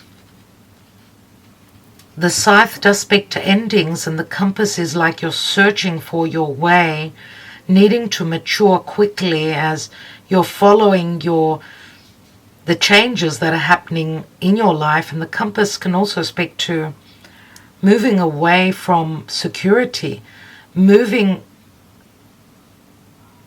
away from the security, but also the blockages of if you are dealing with very strict and stern, controlling either past partners or parents.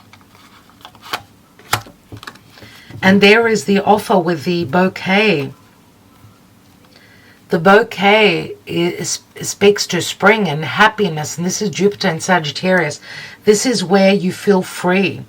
Feel free to date. This is where some of you could be leaving a very controlling relationship or a difficult cycle that you've been waiting to come to an end, and you've been waiting on the green light. And the green light is a Tower moment, which is going to be very freeing for you.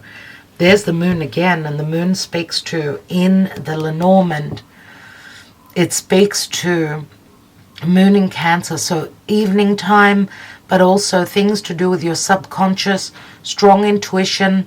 This speaks to fears, but also deep desires and fantasy. Something that you've been fantasizing, you're going to have some sort of an enlightenment here. This is an offer that's on the table. This is something that someone's been studying, right? The moon is our subconscious. It can speak to the mother. This is moon in Cancer, so secrecy pertaining to a home. There's a lot to do with the moon. What is the moon sitting on? And this is the well, and the well speaks to a lot of emotions, a lot of water. Also a lot of hidden matters pertaining to a home, to the past, to a past connection. The well speaks to many, many possibilities here, because the water doesn't end, right? The well, you bring up water all the. Okay, so I was just talking and my camera stopped recording, so I was talking about the well. And yeah, there's endless possibilities here with the well, right? And we've got the whip here, which does speak to conflict. But I just wanted to point back to, we did see the maze, getting lost or losing your path, losing, you know, your way. And you've got the compass here, which I believe that this full moon will sort of guide you to which path to take, because obviously the maze is a trap, and getting out of that is not an easy thing. So the awareness here, this major shift in the Tower moment, is going to give you the intelligence, Uranus, on which way to go. Okay, the way that you're going to go is going to be very positive with the bouquet here. It will bring spring in the air, right? Pleasantness and a pleasant social life. And this is a card of appreciation, okay? And the cards are on the Emperor. So I just wanted to mention also that possibly for those of you that are younger and you're connecting with someone older, this is someone who knows how to wine and dine you. But if this is you, then I don't know, I mean, the devil speaks to great attraction, and the devil speaks to fears, a fear of, you know, that they will knock you back on your, because this could be you wanting to offer your cup to someone that's younger. So, and you know, this could also say possibly that for some of you, after difficulty, right, after stuck energies, Uranus, because we've got the past, right, the devil is Capricorn, it is Saturn and Uranus squaring. So maybe not throwing out the baby with bathwater, but holding on to something from traditions from the past and doing things in a different way. So some of you may also be able to show the other person that if you've got because you, Capricorn, you are very mature from your nature, but maybe Spirit is saying that maybe it's time to see things a little bit from that more Uranian way. So be more open-minded than more conservative. So possibly be open to whoever you're dealing with. They may want to do things in a different way, in a more futuristic, more, I don't know, more crazy way, more new age way. So that's the advice I think that the cards are giving. Nevertheless, the Emperor does promise a lot of security and stability. And remember that the Emperor also is someone that will give you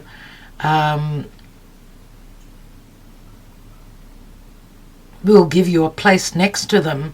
The Emperor always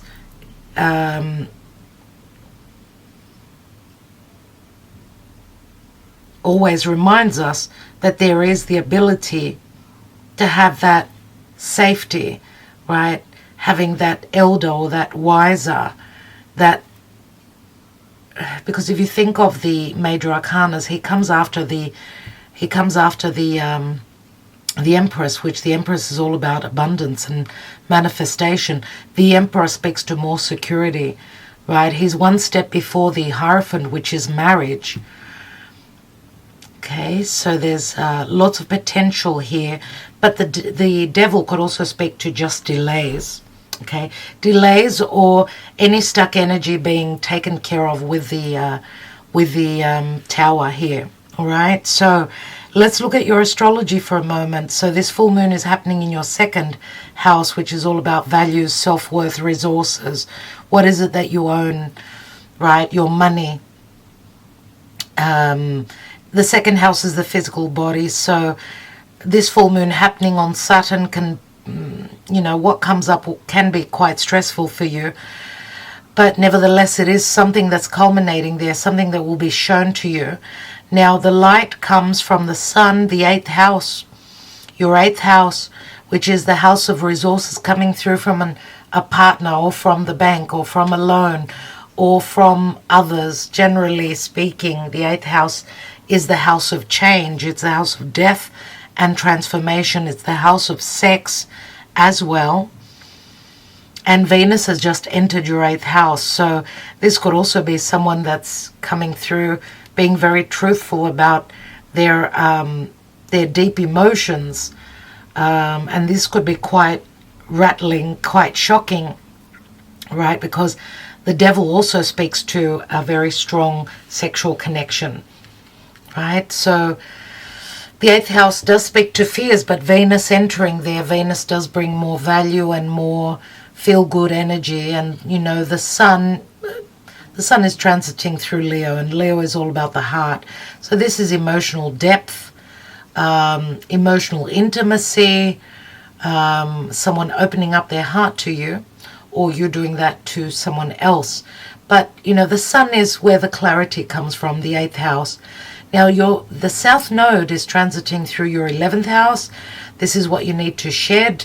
The 11th house is groups that you associate yourself with, friendships, or anything to do with the way how you used to communicate, how you used to affiliate to others, to large groups of people. The North Node, Uranus and Mars are transiting through your 5th house. This is where the aha moment comes from. And remember, Mars is all about desire and passion. Uranus is all about new ways of doing things. This is the shocking moment. The 5th house is the house of creative intention, ability. It's the house of children, childlike energies, the inner child, right? You're having an awareness pertaining to your inner child. But also the North Node is getting out of your comfort zone. The 5th house is the house of play, fun, right? This is, you know, that wet blanket, let's say, that heaviness of Saturn. It's a time of play for you. So this new journey, this new cycle that opens up will bring in more change and more play and more doing, you know, risk-taking and taking a risk on love and being out there, flirting, and creating new environments. That's what the 5th house is. Now, the 5th house also speaks to children. So this is where, for some of you, you could have some shocking revelations from your children. Now, there will be a seed that will be planted, a new moon in your 9th house of long distance travel, wisdom, higher education.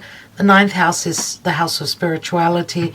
It's a very adventurous, very expansive house. Expanding someone's horizons is the 9th. This is where the new seed is planted, a new moon in Virgo, which works really well for you, dear Capricorn, because Virgo is a sister earth sign. This will be happening as the sun will ingress into Virgo. So Virgo season is just around the corner. The sun will ingress into Virgo on the 22nd or 23rd, and the new moon